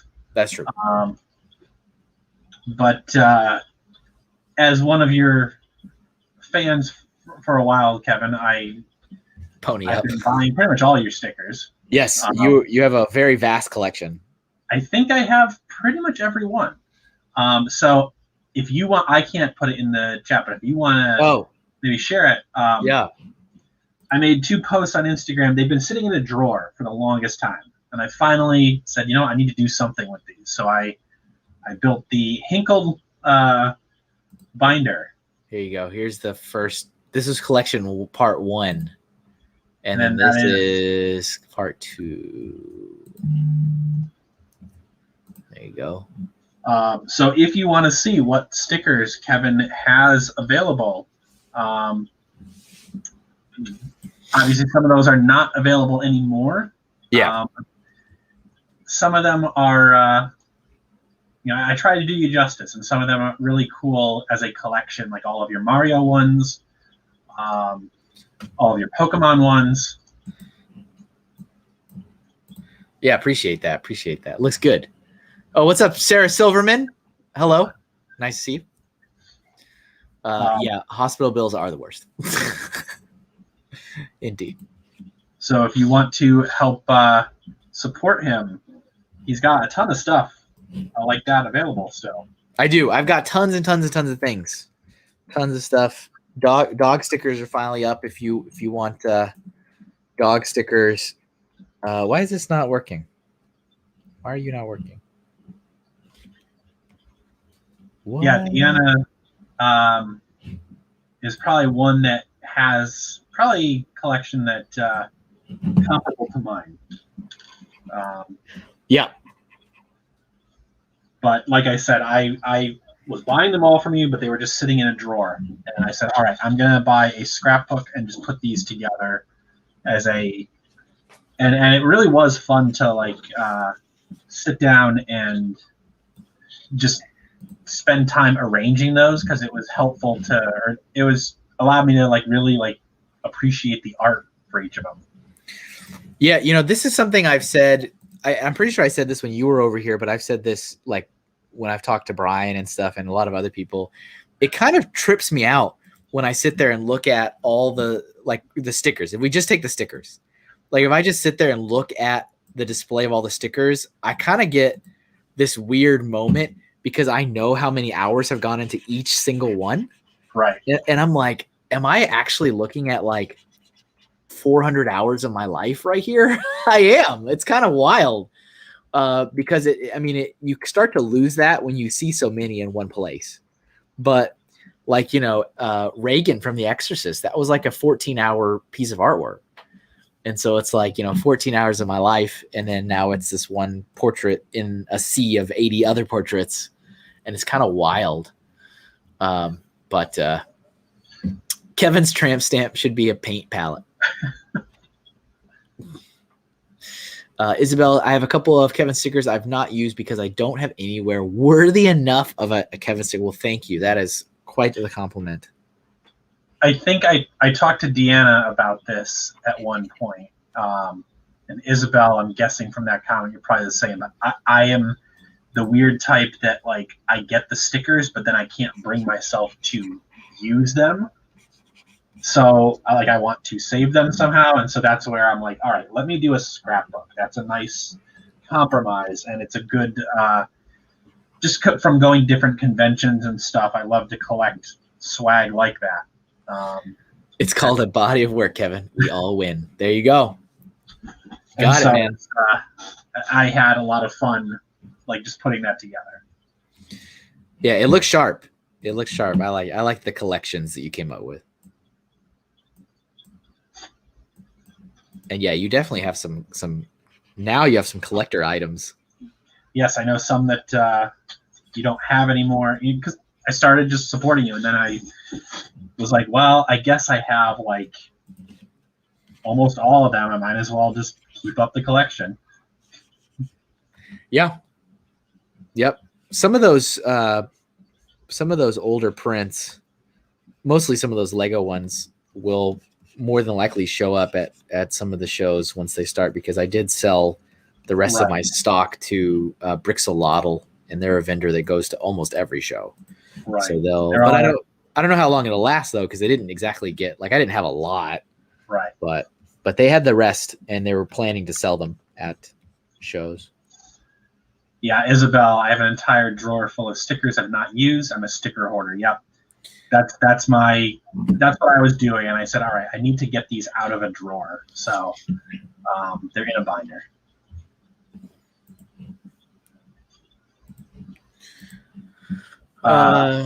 Ray says rumor has it they'll be available in West Virginia this weekend. Oh, nice. Oh, Brick Universe. Oh, okay. I see my screen's doing that weird flickering thing again. That's fun. I meant to reinstall the drivers last week, and then I never did it. It really only does it when I'm live streaming. It doesn't really do this when I'm like just drawing. Ooh. We've got a couple good ones. Yeah, put your if you have suggestions, put them in the chat. Yeah, I'm just about done with this one, and we'll start the next one. Ghost Freaking Talking, I think, has a lot of your stickers too. Yes, indeed. You know what's interesting, Nick? I noticed recently was the fact that you've got all these happy characters behind you during this like raunchy paranormal podcast. And I was like, oh, it's an interesting backdrop. It's like all the happy characters and stuff. It's like you can use some of the like creepy Halloween ones back there. Okay, I'm content with that. All right. Let's get this out of the way. I've been selling the TM for $10 each. Good. Are they selling? Because if I can't sell them at $4 each, and you can sell them at $10 each, then we might need to compare notes. All right, let's scale this down. Well, if they're Lego ones that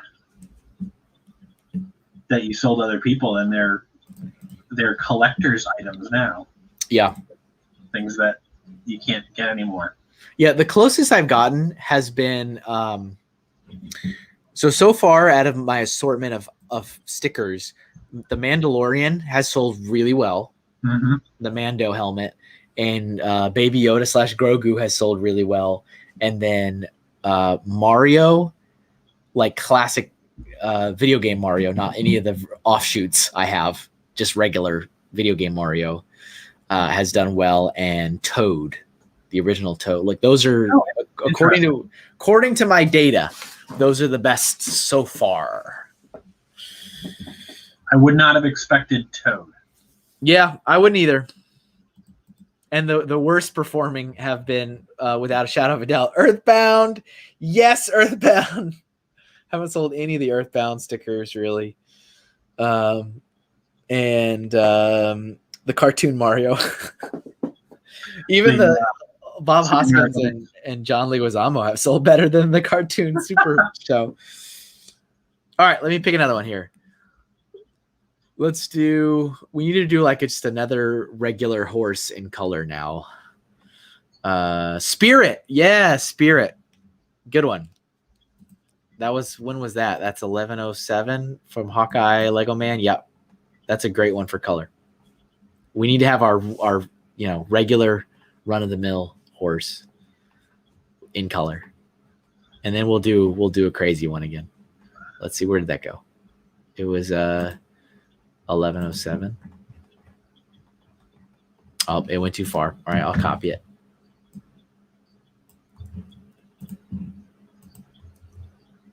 There we go. But yeah, I was a little like, oh, when I got that bill, I've been waiting for it for a month now. Yeah. I was like, there it is. It's unfortunately, it was expected. But. And it just makes me, you know what makes me really mad about it though? It makes me mad that, like, it's one thing to be like, oh, I don't take care of myself, and so I got sick and X, Y, or Z happened. You know what I'm saying? Yeah. Like I've spent 8 months now eating right, exercising. I don't drink. I don't smoke. Like I take very good care of myself. And it's like, oops, my appendix decided to stop working. Yeah. Guess I need to pay $10,000. Like, you know what I'm saying? Like, that's not fair. It's like, dang it. Not to get too political, but the American healthcare system here, it just is such a mess. Agreed. You are one of the healthier people that I know. You talk about that every day, and then it's like you have one accident, oops, and like nothing that you could have prevented, nothing you could have done. And I remember asking the doctor. I was like, did I do something, or like? And he was like, no, there's literally nothing you could have done to prevent it, and there's nothing you did to cause it. He's like, this just happens. I'm like, all right. Isabel over in across the sea, how do they charge you that much for an appendix? Yep. That's the American healthcare system. Yeah, it's like two nights hospital stay, ambulance trip that I had no choice over because the hospital that I went to, which was my local hospital, didn't have a surgery team, so they had to transport me by ambulance to a different hospital, which is somehow I need to pay for now. I'm like, if I would have just gone to the other hospital. I'm like, come on. Primal Gamer says, I don't think it's a political statement to say the U.S. healthcare system is bad. It's like, unfortunately, some people think it is. But I think all of us here, in light of your appendicitis, would agree that it's just a mess. It's just like we can't fix it. It is a mess. It's just like, and it really is kind of scary. It's scary to think that that you can't really prepare for medical emergencies, but then to realize that something could happen and I could literally be bankrupt. Yep. Like, that's not a reassuring thought. Well, speak of the devil, ladies and gentlemen. Oh boy. The person to blame for this is finally arrived. Oh boy. Everybody let Matt know how much you've enjoyed today's horse stream. He is responsible for this. He caused this.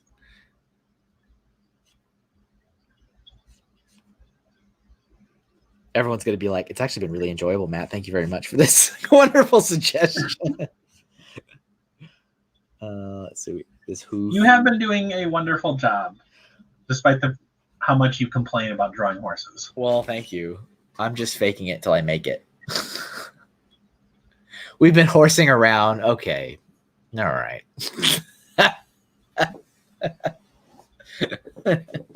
Primal Game, I love the horse stream. Well, that's good. I'm glad you guys are having a good time. And Lindsay asks, for those of you that don't know, I am going to become a father soon. Yeah, how much longer you got to wait? About a month. Gotcha. Maybe a little more than that.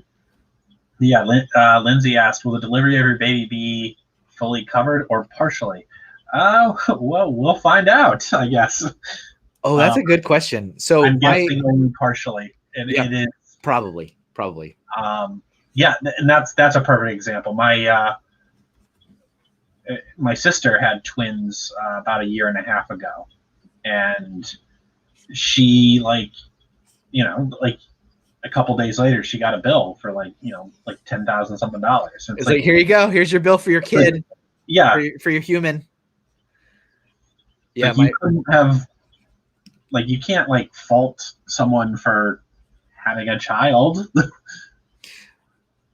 My eldest son, when he was born and we got the bill for him, it was and this was 20 years ago. I think it was $5,000. Isabel, they charge you for a bit. Yes, they charge you for a baby. No, there will not be a part 2 horse stream, Matt. You get that out of your head right now. I did this. I have paid my dues, and we will move on. This one, I feel good about this one though. This one's coming out okay. I'm gonna jinx it though, is what I'm doing. That's what's happening. Yeah. That's what's happening, really. But this might be thumbnail material, ladies and gentlemen. Might be. Part 2 horse stream. I try not to think about it though. Sometimes I find that'll actually even throw me off, is to think about which one I'm going to use for the thumbnail. I'm like, nah, don't think about that. That eliminates the whole point of this being like a loose kind of just, doing this kind of style.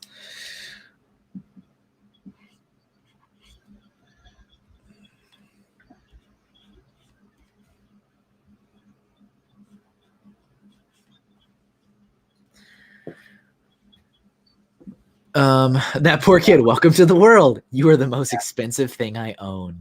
And like luckily I'm just having one, or my wife is giving birth, but we have one. But like my sister was a perfect example where they did plan to have a child,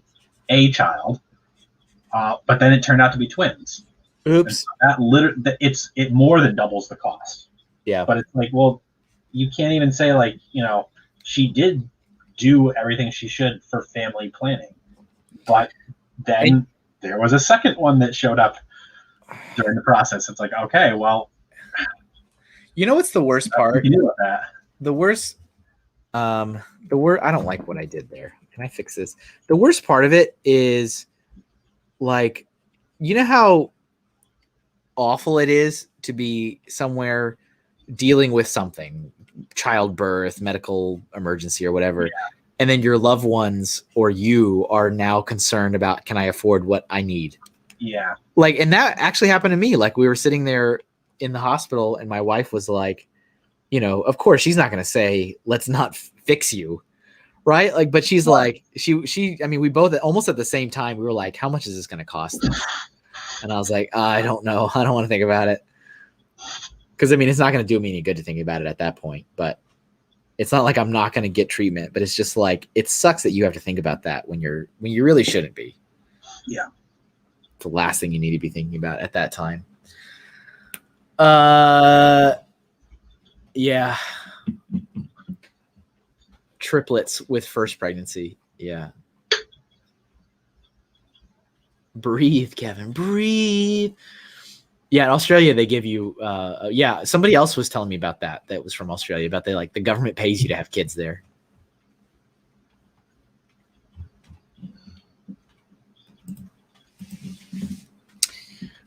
Yeah, Golden Light Pictures. The doodle stream where we talk finance while the artist draws the thing he hates.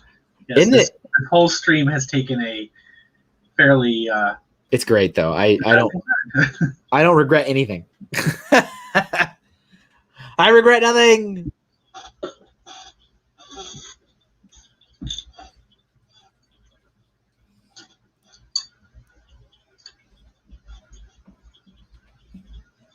Yeah, thank you guys, as always, for being here with me during today's show. I hope you're enjoying it.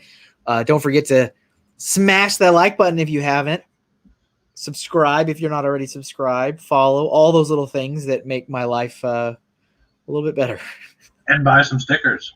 That would be really helpful. I need to get the stuff on my site. It's on Etsy, but I haven't got it up on the site yet. It's a little bit more complicated, but I've got all the stuff ready. I just need to do it. It takes a little longer than putting it up. If you become a patron of Kevin, you get a discount on stickers and prints and such. Yeah, which is now 15% off. I think that's pretty good. I mean, what do I know? Speaking of which, so I know you don't have too many prints on your site right now, but no, it's because all the new prints I made all got removed. Because it's like, and it's whatever. But it's just like, I think the same thing where I'm like, I really only have 3 prints. I'm like, why does it feel like I've done nothing? And I'm like, oh, that's right. Because I literally made 16 prints that have all been removed in the last year. It's like, that's why. I bring that up not to touch on a sore subject, but you somewhere, whether it was Patreon or on Facebook, commented that you do want to work on some prints. Yeah. That's the plan. And without giving too much away, any ideas what you're planning? Any topics that you want to explore? Yeah. I like this comment from Bobo Laveau. Being Kevin's patron is a fabulous deal. You have no reason not to. That's what I say. That's exactly what I say. Even if it's just one of the lower tiers. Yeah, I mean, there's nothing wrong with saying, here you go, Kevin, here's $1. Like, right. I'm not going to be offended. You get your name on the list too. I always think of it like, all that adds like up. Some of the people that I support. It's like right now, you think about are you getting $1 worth of entertainment right now? Of course you are. Of course you are. Look at this horse. So I want to do 4 new prints, for no other reason, just that I think 4 is a nice number. I don't know. So I want to do 4 new prints. The thing that's important though is I want to make sure 2 of them are a little bit more on the spookier side, and then 2 of them are more like just normal because of the Paracon that I'm going to in October. So I want to have at least 1 print that's like fits in with the scenario. That I figured too, because I'd like to do more. I do feel like there's something in that arena that I need to dive into a little bit more. So I already have plans for an Elvira print, Mistress of the Dark. That's a good one. And then Five Nights at Freddy's, because that one did really well when I first started selling stickers. My Freddy sticker was the best selling one I had. So kids are all about Five Nights at Freddy's, and so I'm okay with making something to match that. Will the next set of prints be horses? No. That is terrifying. But there will be, okay, when I do animals, when I do more animals, obviously this also hopes that they sell well, that they perform well. I would do a horse portrait. A front-facing horse. That will be tough. Yeah. Yes, it will. I stopped doing that stupid flickering thing. Yeah, see that? You guys can see it's annoying. Yep. I need to reinstall the driver again. But like I was saying earlier, I kind of forget about it because it only does it when I'm live streaming. And then when I'm not live streaming, it doesn't do that anymore. But it's really annoying. So what you're saying is that's a nay, Kevin.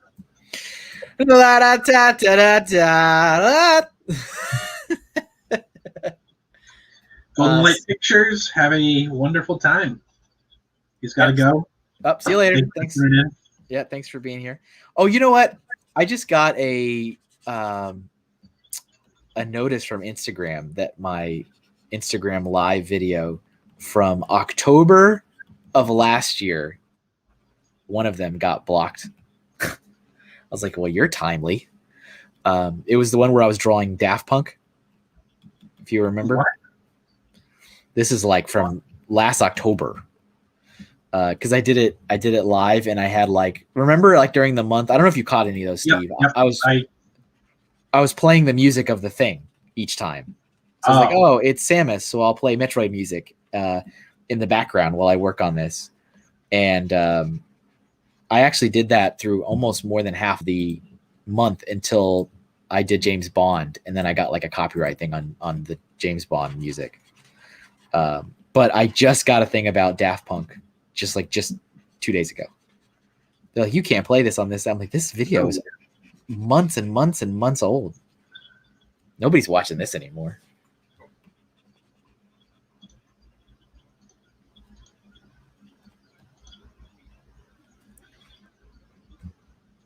I'm here all week, folks. Try the veal.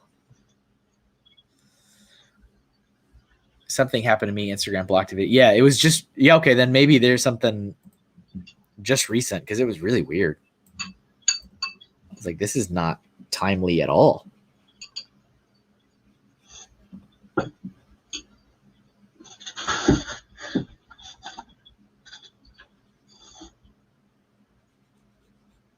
Have you watched? Did you watch the first episode of Loki?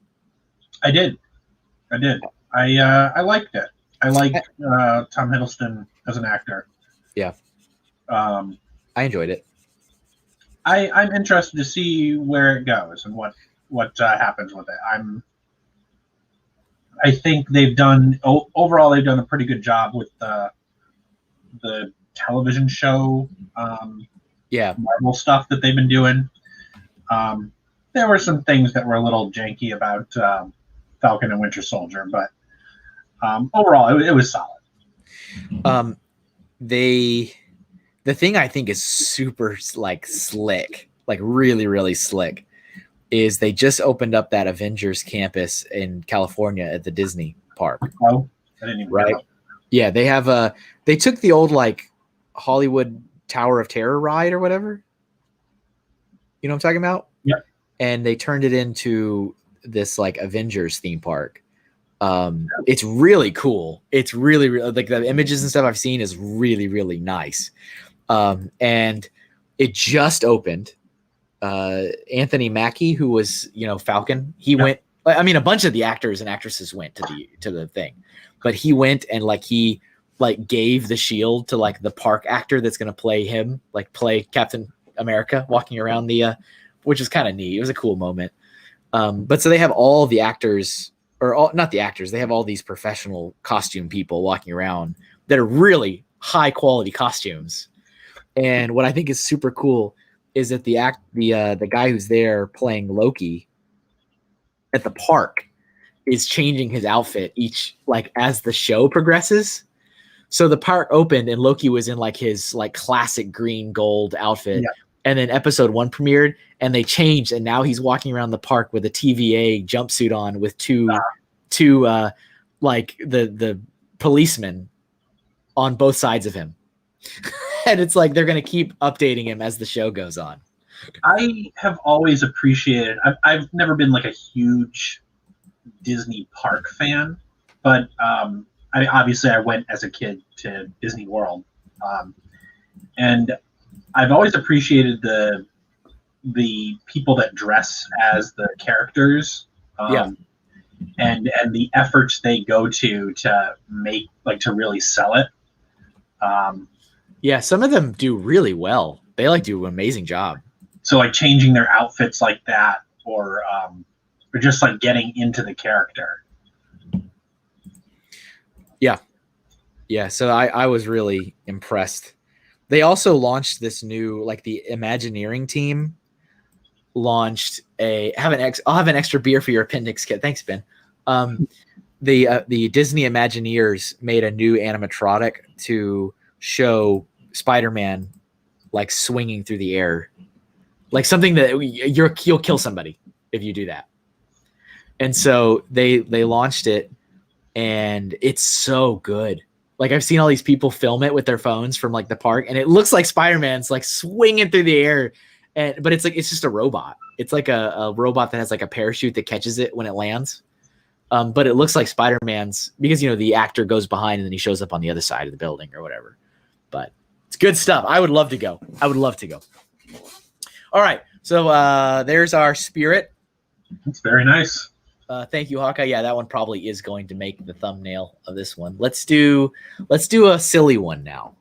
Let's see. We have not done any Pokemon related ones yet. Oh yeah. Let's do that. Are we doing Ponyta, or are we doing a different one?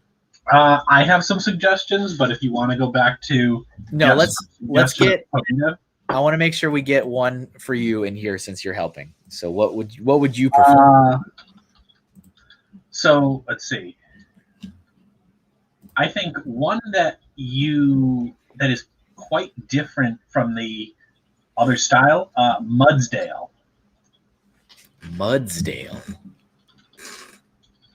Look, I like all the Pokemon fans are popping out now. They're like, oh, what? Oh, hold on. I'm actually not a huge fan of this Pokemon, but I love the design. Let me take. I've never heard that name before. Oh my goodness, what is this thing? Well, it's like a Clydesdale, but it's a ground type. This has got to be new generation, yeah. Newer, I think. All right, yeah. Throw that in the chat, and I'll put your comment up on the. Or you can't type. That's right. Yeah, that's fine. I put it in the private though. That'll work. Brian suggested Galarian Rapidash, which is a good one. Well, it's up to you. Let's go with Brian's Galarian Rapidash for color. Okay. All right. Good one. All righty. Do that one Pokemon that looks like a horse. That is what we're doing. Since we're in the color section here, that's his suggestion is a really good one. All right. See you later, Deanna. Thanks for being here. Galarian Rapidash.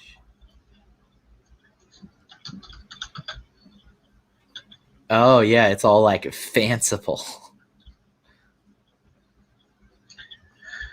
I know we've talked, and I've gotten back into Pokemon a lot lately, and I love they do the variants. They did, starting with Sun and Moon, they had the Alolan variants, and now with Sword and Shield, they do the Galarian variants.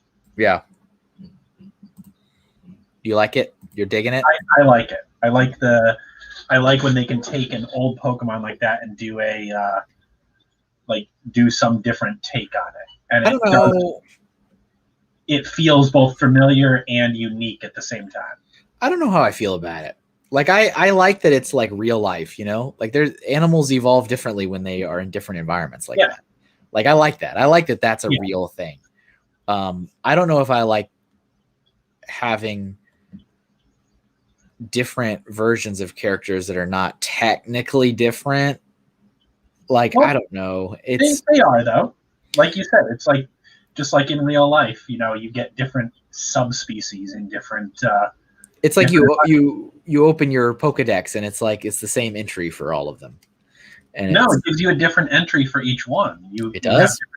Just like if you had a shiny versus a non-shiny, you go in and you have all right, here's Rapidash, here's the Kanto version, here's the Galarian version. Oh, you know how long it's been since I played Pokemon? It's been a long time. I started Sun and did nothing. I did the first Like I played for like, I don't know, 15 minutes, and then I never did anything else with it. And then I started Let's Go. I started Let's Go Pikachu while I was like doing brick fairs in like 2018, I think, when I was like flying and stuff. But I only played it when I was flying, and then I was done, and I wouldn't play it again. See, I was into it as a kid, with the original Red and Blue on Game Boy. I sort of got out of it then, and then I got back into Pokemon Go, just as something to do. And then when they released Let's Go, I know some people don't really care for that, but I really appreciated Let's Go just because it was such a nostalgia trip for me. Like, it was different mechanics, updated graphics, but I recognized all of the beats from the original Red and Blue in there. Yeah. And it was a real good, like, it was nostalgia done right for me. Yeah. I mean, the little bit that I played, I enjoyed. I was like, this looks cool. This looks good. So since this is Brian's suggestion, I know he's looking forward to the remakes of Diamond and Pearl that are coming out, and I'm interested to see what they do with those. Yeah, that was when I had left the Pokemon gaming universe, because I stopped when like Ruby and Sapphire, I guess, came out. Like when I was a kid. Right. I played Red, Blue, and then I played Yellow, and I played Gold, I played Silver. These were all when they came out. And then I think it was Ruby and Sapphire or Emerald or whatever was next. And that generation, I was out. I was done. I didn't get any of those. Didn't play them. And then I think maybe there was only one more after that. Well, then they re-released, like they did like Heart Gold or Fire Red, and I didn't play any of those. There's a lot in there that so there's Black and White, X and Y. Yeah. There's a bunch in there that I didn't play either. So we went back home when we were at the time we were living in Colorado, and we went back home to Texas for Christmas, and I was actually kind of bored because like you're just like visiting like, you know, one family to the next family to the next family for like a week, you know.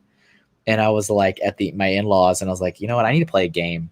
And so I had my DS or whatever, and I went to the store at the mall and bought Pokemon Diamond. I didn't even, you know, I wasn't totally unaware that a new game had come out, and I was just like, oh, I guess I could pick up Pokemon again.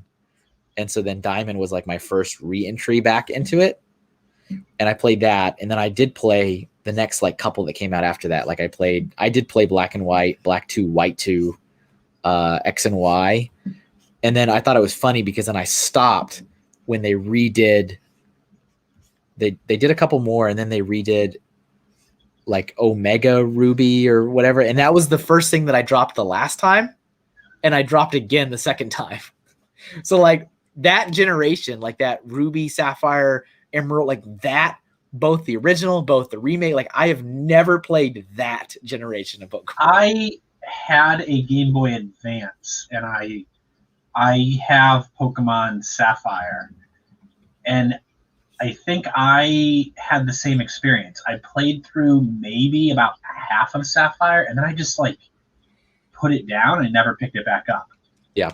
And I actually bought the Game Boy Advance originally because of that game, because I was like, oh, a new Pokemon game, I want to play that. And then I never finished it.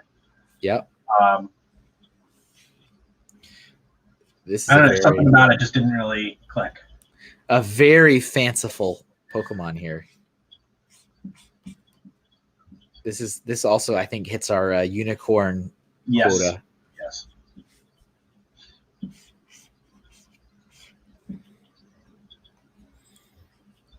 Look at all them Piplup hypes.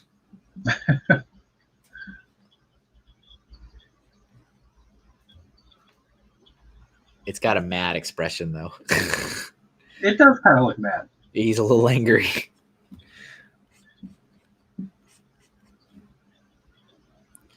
It's got like some hair splitting around the horn here a little bit, interestingly enough.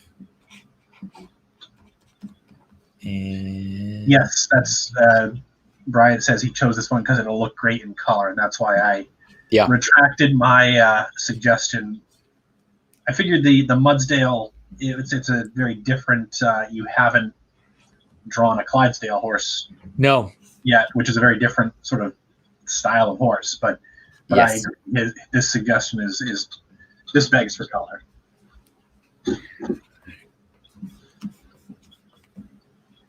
It's just begging for color.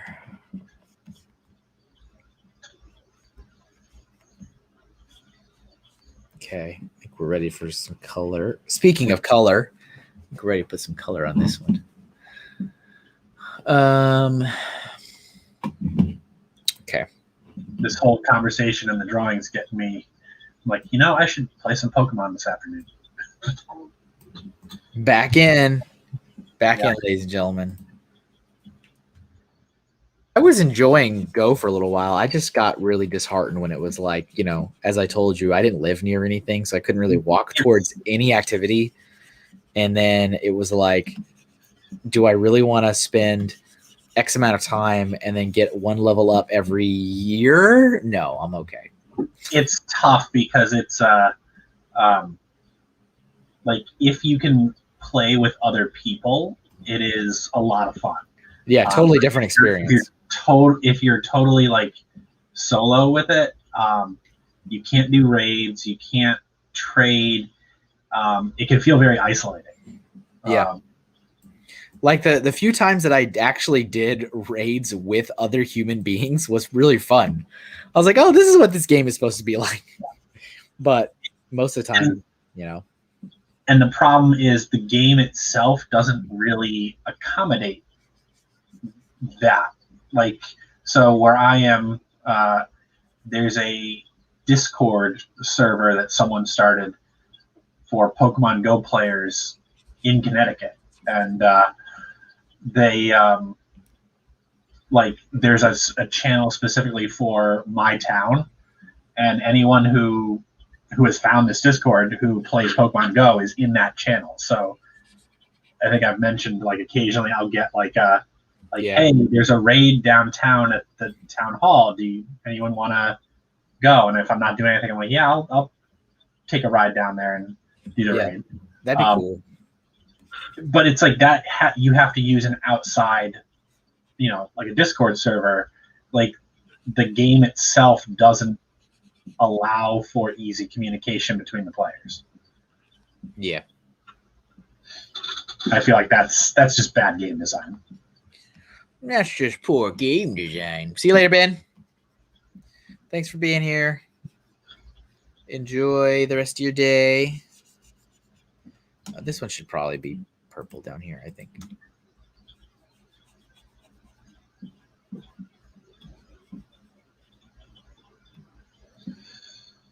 And purple up here. And it's got like a dark purple for the hooves and the horn and the inside of the ears.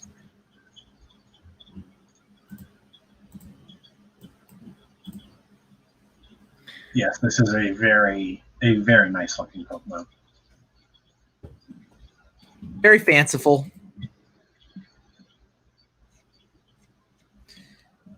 I need to get some darker purple. I guess you could say back in the South. You could say that. You could say that.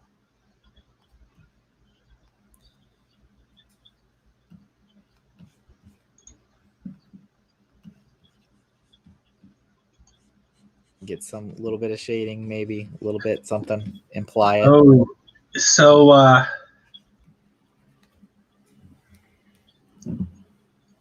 yes. So Family Bricks, I don't know if you want to answer the question, but he asks, what is something else you hate drawing? I hate drawing cartoon characters so much. So much. Good answer. You don't even know. They're so difficult for me to draw. That's why I don't ever draw them.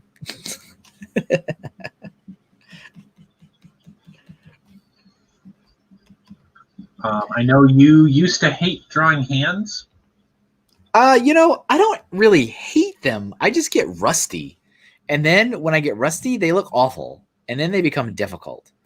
But like if I draw them for a while, then it gets a lot easier. I just need to practice. I guess that could be said about the same. That could be said about this too. I need to practice, and then it's not. But I don't necessarily despise hands as much as I despise drawing horses. Like they just never look right. That's the thing. I'm like that doesn't look right. But these some of these are coming out better than others. Brian says Kevin really despises drawing Bricks O'Brien stuff. Absolutely.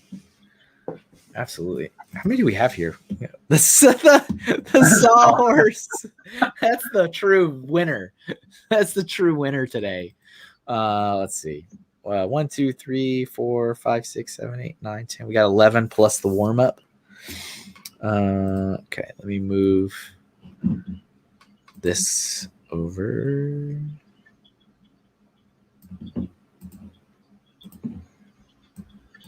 Let's see. What else do we have? We should probably do something scary.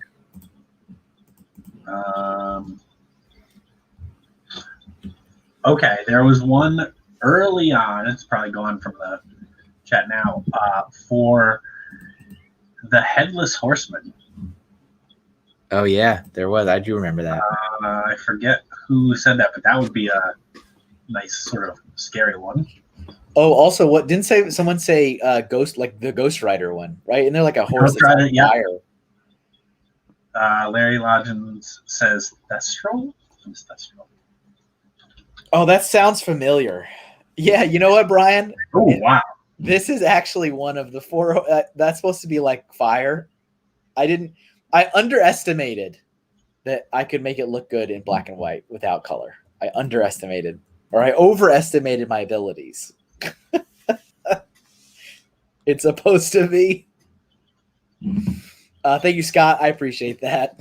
Larry, so there's a couple if you want to do a scary one. Larry says Thestral, which I gather is from, you can tell I'm not a Harry Potter fan, but I gather that's from Harry Potter. And Jeff was the one that suggested Headless Horseman.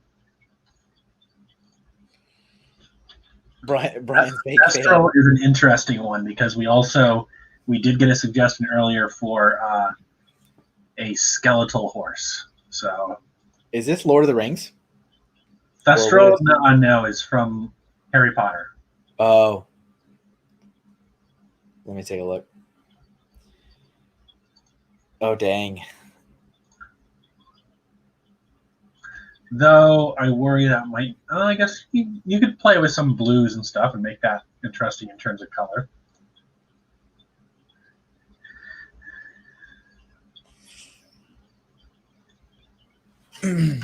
You're a fake fan. No, you are. Jeff said it. Okay. I'm gonna do. Yeah, I'll do this.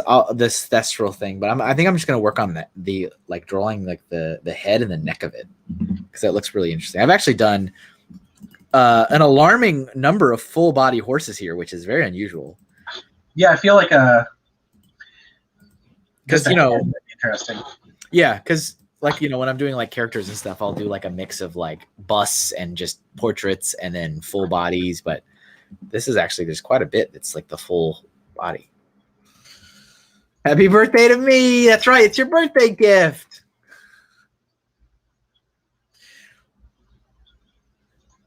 Let's see. I look forward to the Patreon stream of theme Bob stuff from Brixo Golem.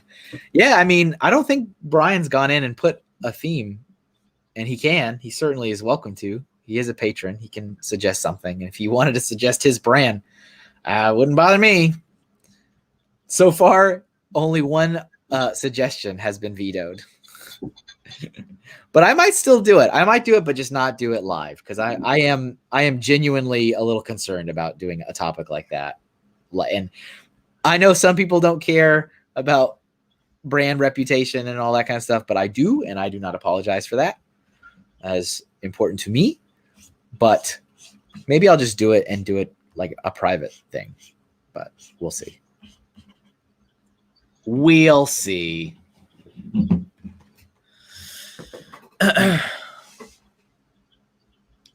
What was the topic? It's still on there. It is definitely a not safe for work theme. 100%. 100%. I don't, that's a good question, Brian. I don't know. I have to look.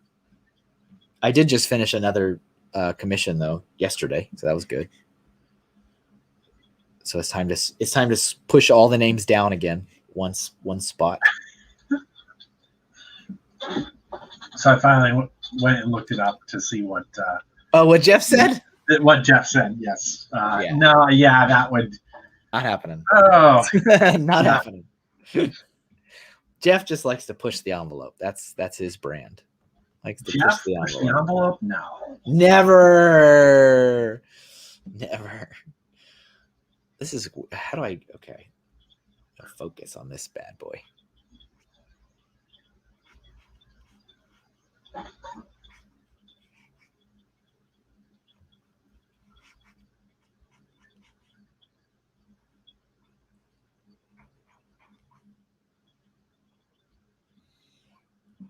In this like dark recess. Creepy. Yeah, throw it all in the garbage. Nick's down for the secret Patreon stream. I might do that. I mean, part of me is a little concerned that I'm like, oh, are people gonna like, I don't know, share this stuff and try to throw. Well, as long as you don't make stickers of it. I wouldn't do that. As much as I love collecting your stickers, I'm not sure that those are. You wouldn't buy those? I probably would to. Oh no, you got the completionist mindset. You're like, well, I gotta get it. Oh well, gotta do it. I'd feel very weird making that page in the scrapbook though. That would be that's you put the little like the screen protectors when you don't want someone looking over your shoulder. You put that on that, you're like, this page is for adults only. That's a different book entirely. All right, there's like a big recess right here in the face. And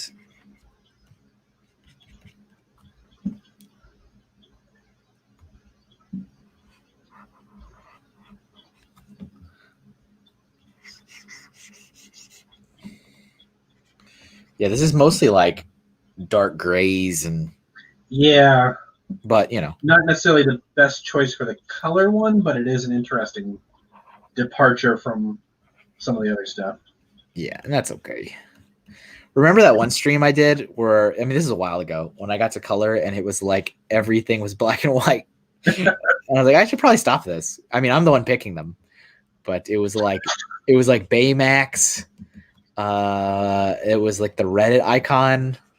It was just like back to back black and white prompts in the color portion. I was like, Kevin, what are you doing? Stop it. Yeah.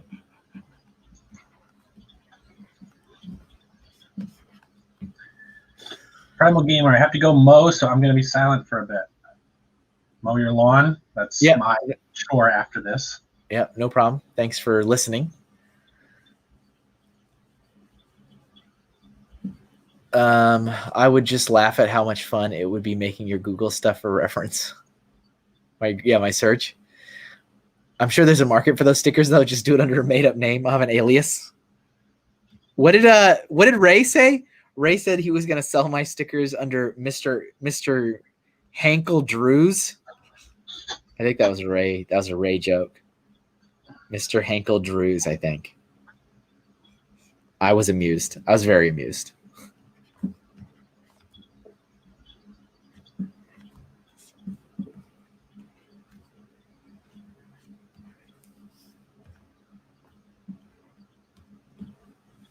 Okay, that's probably good enough for what I wanted to do with this. Let me move it up a little bit. Dang it. Dang it. All right. MrHinkleDraws live streams on OnlyFans. You wait, man. You just wait. That's like when Ken was responding to my my blog post on Patreon, and he was like, "Are you gonna, like, when you start getting abs and stuff, are you gonna post a picture?" I was like, if I get abs, you're all gonna see it, whether you want to or not. I was like, I will make sure you all see this. I'm not gonna put in all that work to not show it off. Let me just say. Go with this dark gray. That's a good color for it. You know what's a great movie that I haven't seen in a long time, but for some weird reason, Warner Brothers has been sharing a lot of like scenes from on YouTube. I think it's because it's an anniversary of some kind. Beetlejuice. Oh yeah. Like, I haven't seen it in a long time. It's a great movie. And I was watching all these clips that they put up, and I was reminded at how funny it is, and how there's so much humor, like, on different levels. It's a very very stylized movie. Yeah. Oh yeah. Tim Burton at his best. Yeah.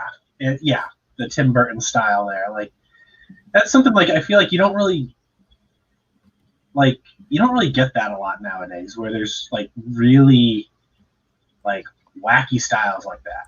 Yeah. I was watching some of those clips with my youngest son, who's never seen it, of course, and he was like, I don't understand. So, like, you say his name 3 times? I'm like, yeah. And then he has powers. And he's like, but then you say his name 3 times again. I'm like, yeah, then he loses his powers. And so it's like, oh.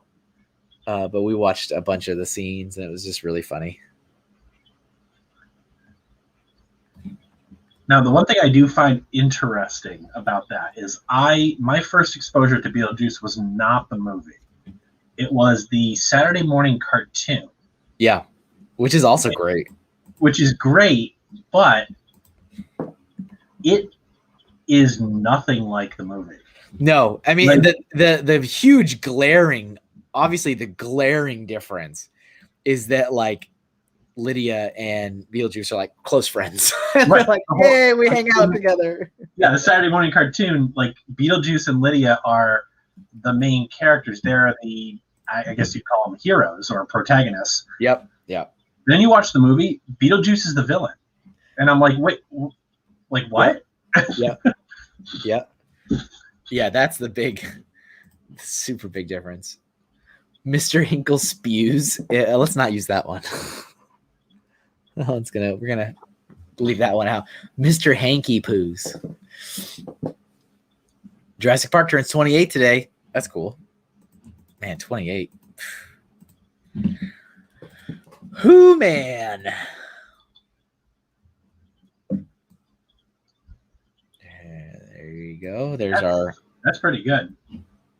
Especially for color. I was afraid that would, it's not the most colorful creature. Yeah, true. So that's a nice use of color there. Let's see. Do we have any other, like, I don't know, something else that's like on par with like the chess piece or the sawhorse? What do we got in the thing here? We got Ghost Rider horse, Headless Horseman. What is this one? A Ford Pinto or the Mustang emblem? Oh, let me look that up real quick. See what that is. I wonder if those would be good for color, though. Probably not, but let's see.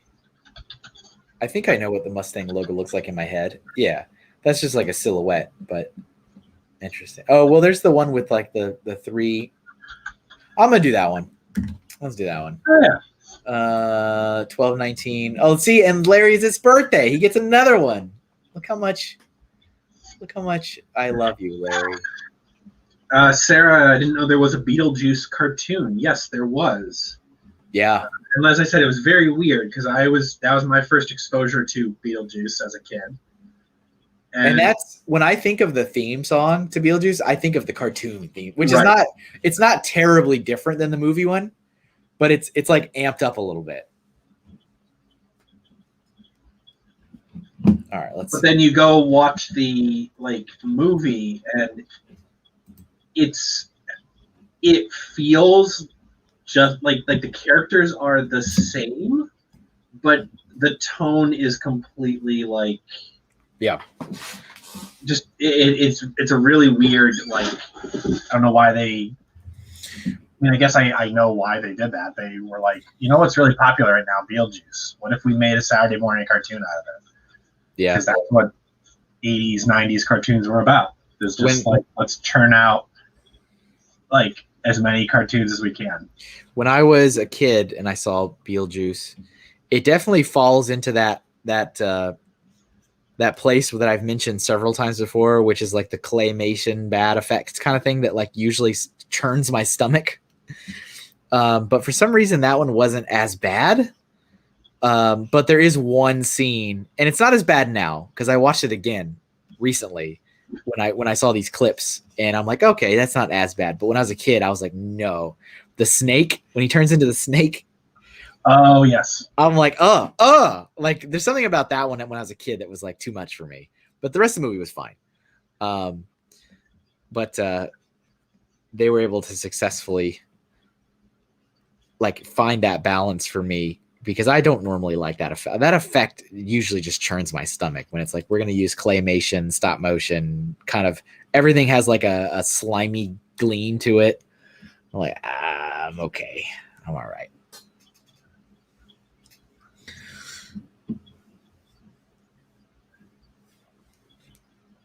Let's see.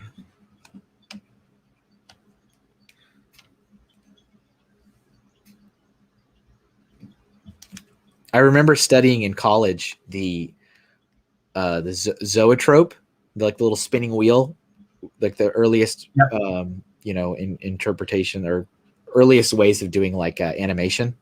Yeah. And how the horse was the first thing. This guy took photographs of a horse riding so that they could see if his claim was right that a horse at one point has all four legs off the ground. It's kind of an interesting little thing.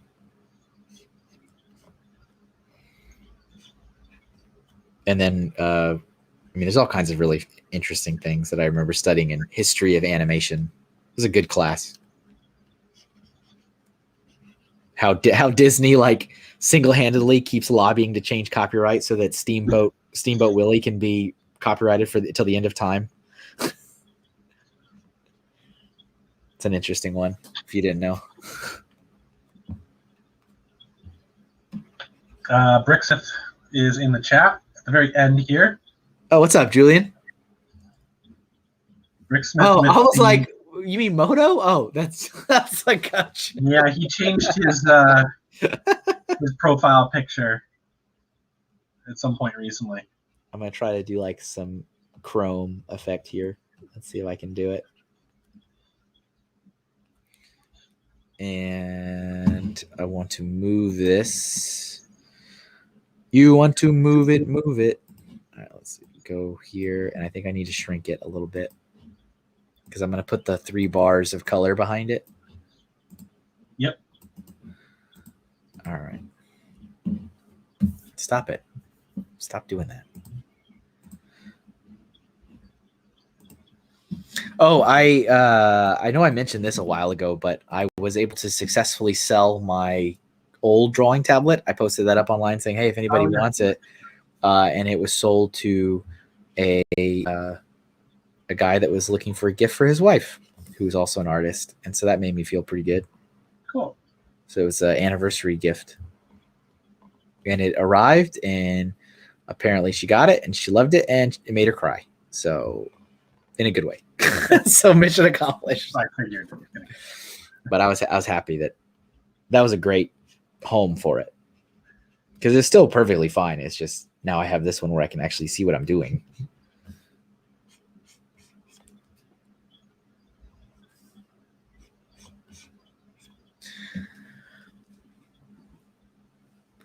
Not safe for work doodle stream. Your name instantly jumped into my head.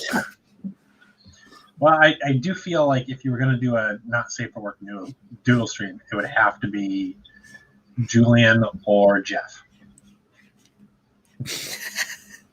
I can't see anyone else hosting it.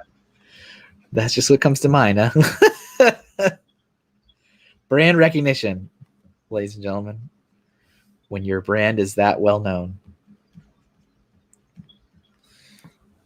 All right, let's combine those and let's put color on this.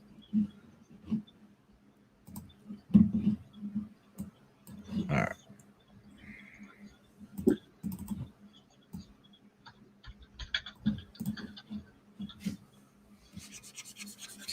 You gonna do anything interesting for your first weekend of the summer? Not really. Mostly just relaxing. Yeah. Nothing wrong with that.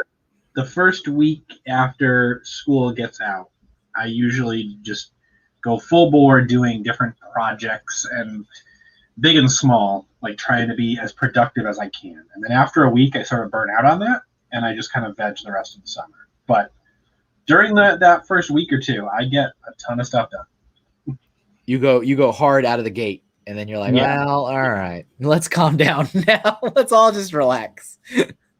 So, like, one of the projects I'm going to be working on this weekend is we're taking things out of our attic and sorting through all of that, because our attic is a collecting spot for things that we think we want to keep, but if they sit up there, like, you put stuff up there thinking like, oh, I don't really want to get rid of this right now, but then it sits up there for like 5 years, and it's like, okay, well, it's been up there for 5 years.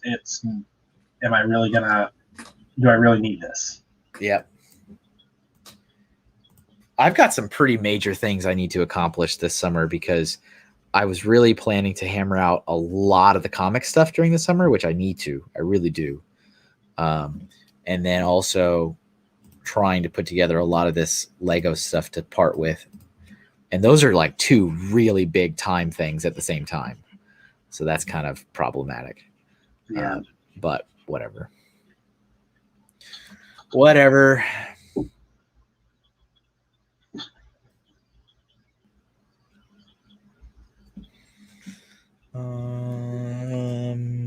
Do I want to do?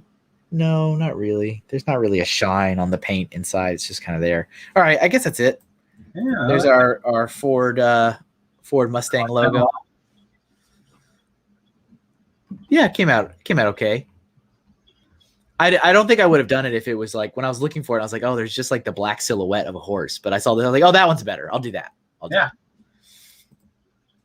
right, let's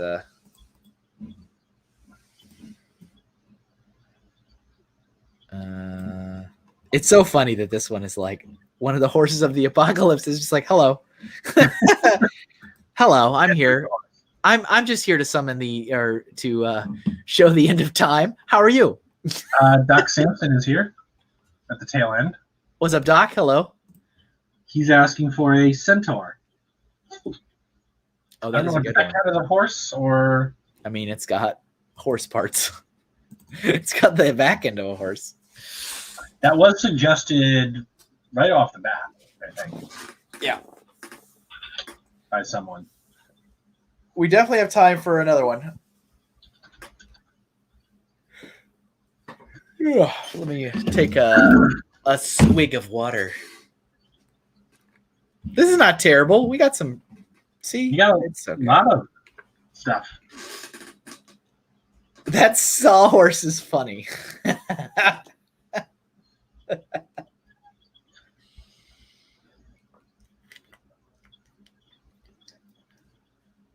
It does have horse parts. I don't know what horse parts you're thinking of. It's got horse parts. All right, let me look through this private chat again.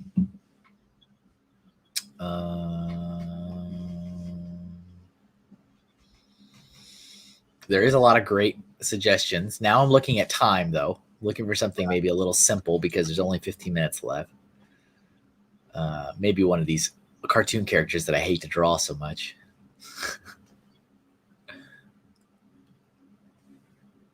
What's the special horse that Peter buys on Family Guy? That sounds like it's probably awful. Let me look at what this looks like.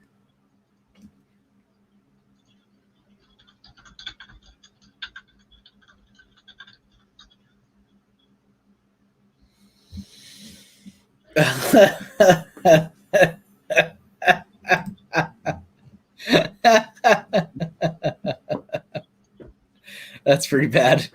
The best horse stream ever? Yeah. Rainbow Dash does not get, not a pony.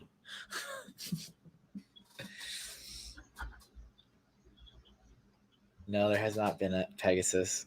That's hard to do in the last like 10 minutes. My request fell on deaf ears. Jeff, you got some requests in there. Steve just wants to make sure you know what it feels like to be on the other side. Let's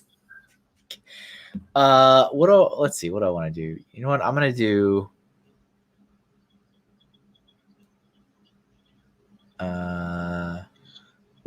I'm gonna do my own suggestion, and then you guys can. I already mentioned it earlier, so, but I'm just gonna start drawing it. Let's see here. Now, is this a guess what you're drawing? I mean, I guess kind of. So this is mine. And I did mention it earlier because I forgot about it. And then when I was searching for something else, I was like, oh, I forgot that this was a character. Let's see here. I gotta make sure I do it justice.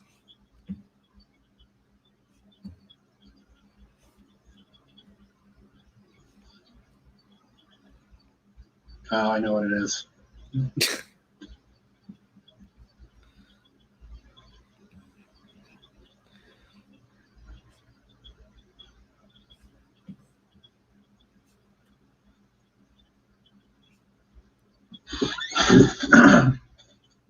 I was afraid that this would be too much like BoJack Horseman, but I guess it's not.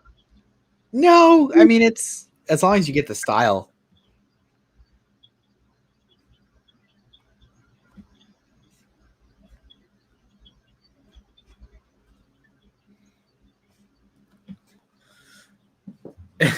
There you go. Am I drawing a horse? I am. No, sir. I don't like it. No, sir. I don't like it. Yep. I used to play a Ren and Stimpy Game Boy game. I don't remember what it was called, but it was really hard. And I never beat it. And I'll never forget it. I also remember that I had the Ren and Stimpy soundtrack that they released at one point for some reason. And I had it on my, I don't know, Walkman disc player, whatever it was. And it had like the full version of the theme song, which I had like never heard before. I was like, oh my goodness, the theme song is like actually pretty long. And then I'm sure it had Happy, Happy, Joy, Joy on it. Yep. That show was like huge when it was on. Yep. Oh, that was a good one, Doc. I don't know if we're gonna have enough time, but yeah, quick draws. Oh yeah, surprised that didn't get suggested earlier. I am as well. Let me lower this so I can draw the ears. But I used to love Ren and Stimpy. It's ridiculous. And I remember I particularly liked that Stimpy wanted to grow up and make cartoons for a living. He wanted to be an animator specifically. Yes. And that was the first time I had ever heard the word crap, because Ren said on my Nickelodeon cartoon that you shouldn't want to do that because cartoons are crap, Stimpy. I was like, oh, what is that? What does that word mean? I still have that, like Stimpy's cartoon, like some of the dialogue from that memorized. The villain was like Peg Leg Pete. There was this one scene where he was like bouncing down the road. He's like, "Wah ha ha! I'll get the all of you! Ha ha! Boo! Wah! Ha ha!" Space madness.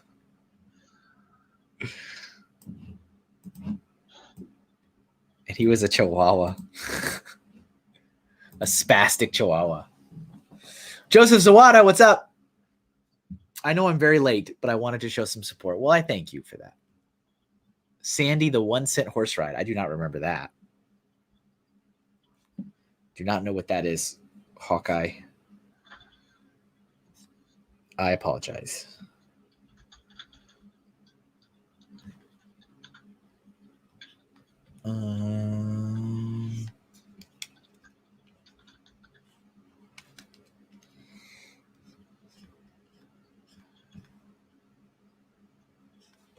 Something like that. Something like that. I really kind of ran out of room, so I don't think I can really do more on that one. I kind of do. I kind of want to, but it's just not. Yeah. I'm going to have to hold back. Kevin, you're just going to have to hold back this time.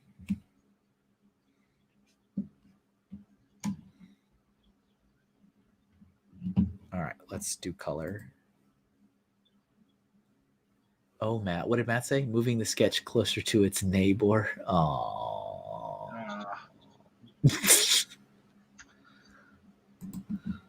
Dun, dun, dun, dun. The groan.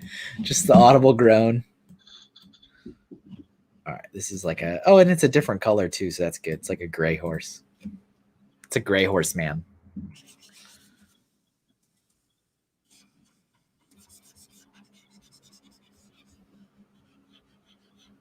So this wasn't as bad as it could have been. No, this was quite good. I was a little worried, though, because, like I said, I started that warm-up, and I'm like, oh, this is awful. And I started over. I started the warm-up over. I don't think I even saw the... Yeah, I erased it. I erased it pretty quickly. But yeah, we'll take a tour here in just a second so you guys can see all the stuff. All the things. And we will end another show. And actually, if you guys want, I could tell you what the next theme is going to be. I just need to look it up. But I won't set up the placeholder until Saturday or Sunday. I wish I could do it earlier, actually. I've tried multiple times, but when I use StreamYard, which lets you set it up on multiple platforms at the same time, I can't. Facebook will not let you set it up more than a week in advance. So I have to, with less than a week to go. So or something. There's like a date time. I have to wait one more day to do it because it's like the same day. So that's the only reason I don't just set it up Friday. Because ideally I would just finish out the stream, save out all the stuff, set up the new one and call it a day. But I have to wait till Saturday or Sunday to set up this stream. Hands and horses. Ray, what's the main theme of next week? Oh. That's lame. Lame. And Mosaics Art, welcome. That request was done. So when Kevin gives the tour in a little bit, you'll see. Indeed. And I can't remember off the top of my head, so I apologize if you already made a suggestion. But Doc, as a patron, you can go into the thread if you want on my Patreon page and make a suggestion for a future stream. I cannot remember if you did or not. I apologize. But yeah, anybody who is a current patron or anybody that starts becoming a patron as of today, that's fine. I am taking suggestions for themes, and that's what we're doing for the foreseeable future. So this is, again, today's stream was suggested / sponsored by Matt, Family Bricks, currently in the chat. He wanted to torture me, so that's what we did today. We did horses. And if you have not already gone in, you still have more than enough time to do that. Jeff says, P.S. He won't draw every suggestion given. Only Jeff has decided, as per usual, to press the norms and suggest something too outlandish that I'm not comfortable drawing in front of a public live audience. But so far, every other stream's suggestion's been okay. I'm trying to get this green. I'm trying to pick the right green for the. Ken Marlowe is here. Welcome. What's up, Ken? Ellen. I might need to. What is it? More yellow? Yeah, that might be it. Yeah, that's like the olive greenish.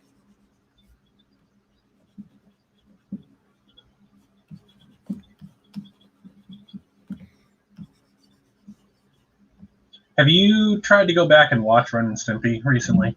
No. So I remember when I was a kid, like my parents let me watch it, but there were a lot of parents that they didn't like it. They wouldn't let their kids watch. Yeah. And I thought it was just like, like I enjoyed some of the crude humor, but yeah, it's a funny show. Like it's kind of like crude. There were a lot of adult jokes in it. Were not actually that subtle. It's just that most kids would not understand them. Wasn't Ren always like chasing after women and stuff too? Yeah. I kind of remember that vaguely. And it's like one of those things like you go back and you look at it and it's like, oh my goodness, no wonder. Yeah. I remember the only thing my parents were like not particularly happy with me watching was Beavis and Butthead. And I still did it anyway though. I would argue Ren and Stimpy was worse than Beavis and Butthead. Really? There was a lot of really, really crude stuff in Ren and Stimpy. And again, most of it was just like things that kids would not even understand. So they wouldn't understand why it was like bad or inappropriate. I see. I got you. Whereas like I feel like a lot of like Beavis and Butthead was crass, but there was nothing actually to the adult level that Ren and Stimpy had. Oh, what is this? I missed. Let's see. Ken said I missed some good stuff. Been busy working. Got a horse I can ride around. Wah, wah, wah. Okay, so we are all done. We are finished with our wonderful stream today. So I'm going to take you guys on a tour. Again, today's theme was horses, as directly suggested / sponsored by Family Bricks, aka Matt Elder, one of my awesome patrons. So thank you, Matt, for continuing to support me and what I do on Patreon. It's very appreciated. I hope you are pleased with the results of today's show. I hope you feel as though I have been adequately tortured. So let's take a tour. This was one of the options that Matt sent me to work on as a warm-up. So I drew this before we started the stream. So this is like Napoleon, that like famous picture of Napoleon on the horse like bucking up. And then we got a seahorse over here. That was a pretty clever suggestion, I thought. So we got seahorse. Yes. And then we've got a Minecraft horse. And we've got a horse, the knight chess piece. Send me an email with Stimpy the Beaver. Okay, I'll take a look at that. This one is just hilarious. Hilarious. Yeah, the sawhorse. Hilarious. That cracks me up. All right. We got Black Beauty. Definitely a good one to do during the black and white portion. And here's the BoJack Horseman. I didn't quite nail the likeness on that, but like the face isn't quite right, but you know who it is.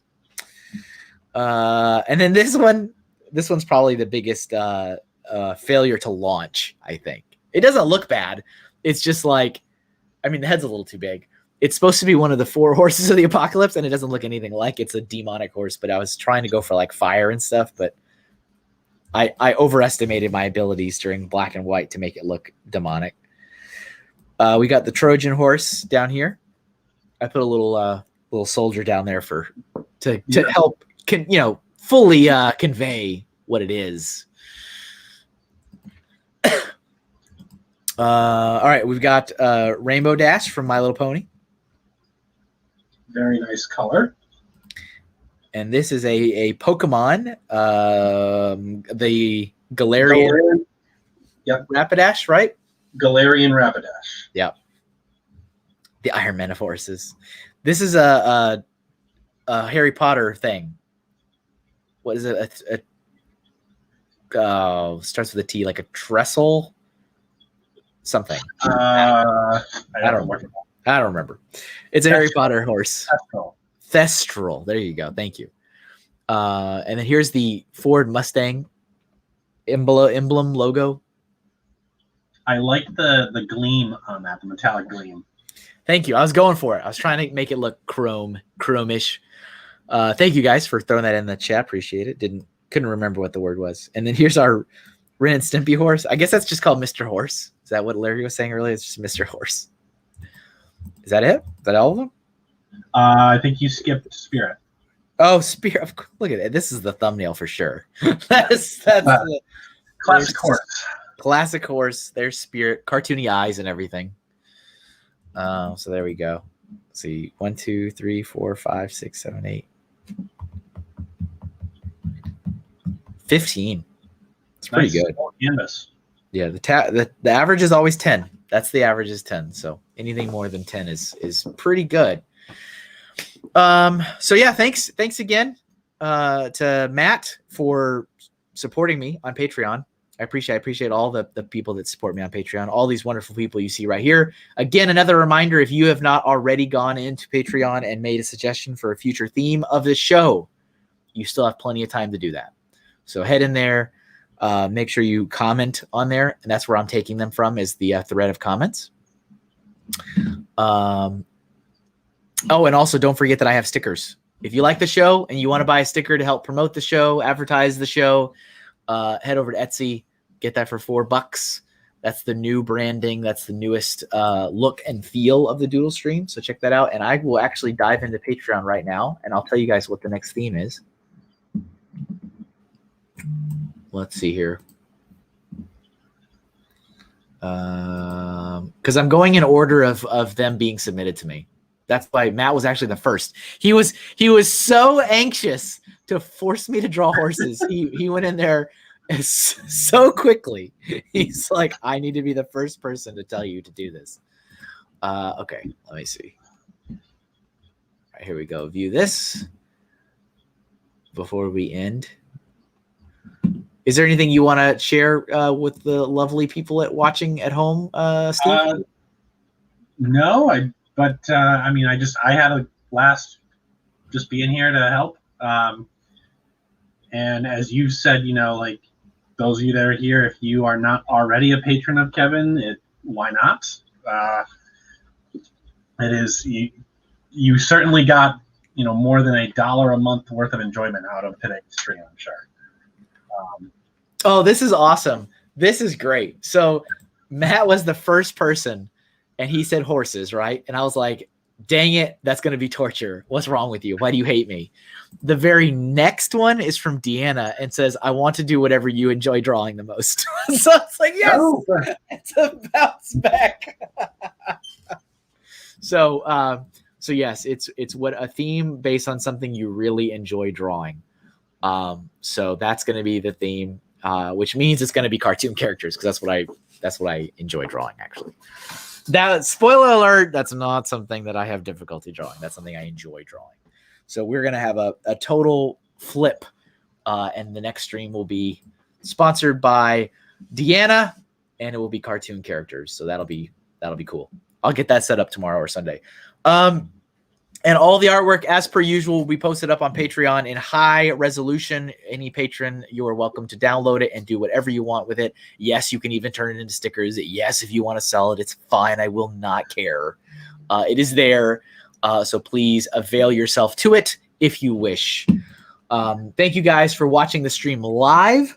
As another reminder, if you're not already subscribed on YouTube, please hit the sub button. If you're watching on either Twitch or Facebook, throw me a follow. If you enjoyed the show today, let me know. Click the thumbs up, hit the like buttons, hit the hearts, leave a comment, all those things to let me know you guys are enjoying it, that you like what we did today, you have fun, and you are looking forward to the next one next Friday from 10 a.m., 1 p.m. Eastern, as it is every week, unless otherwise noted across social media.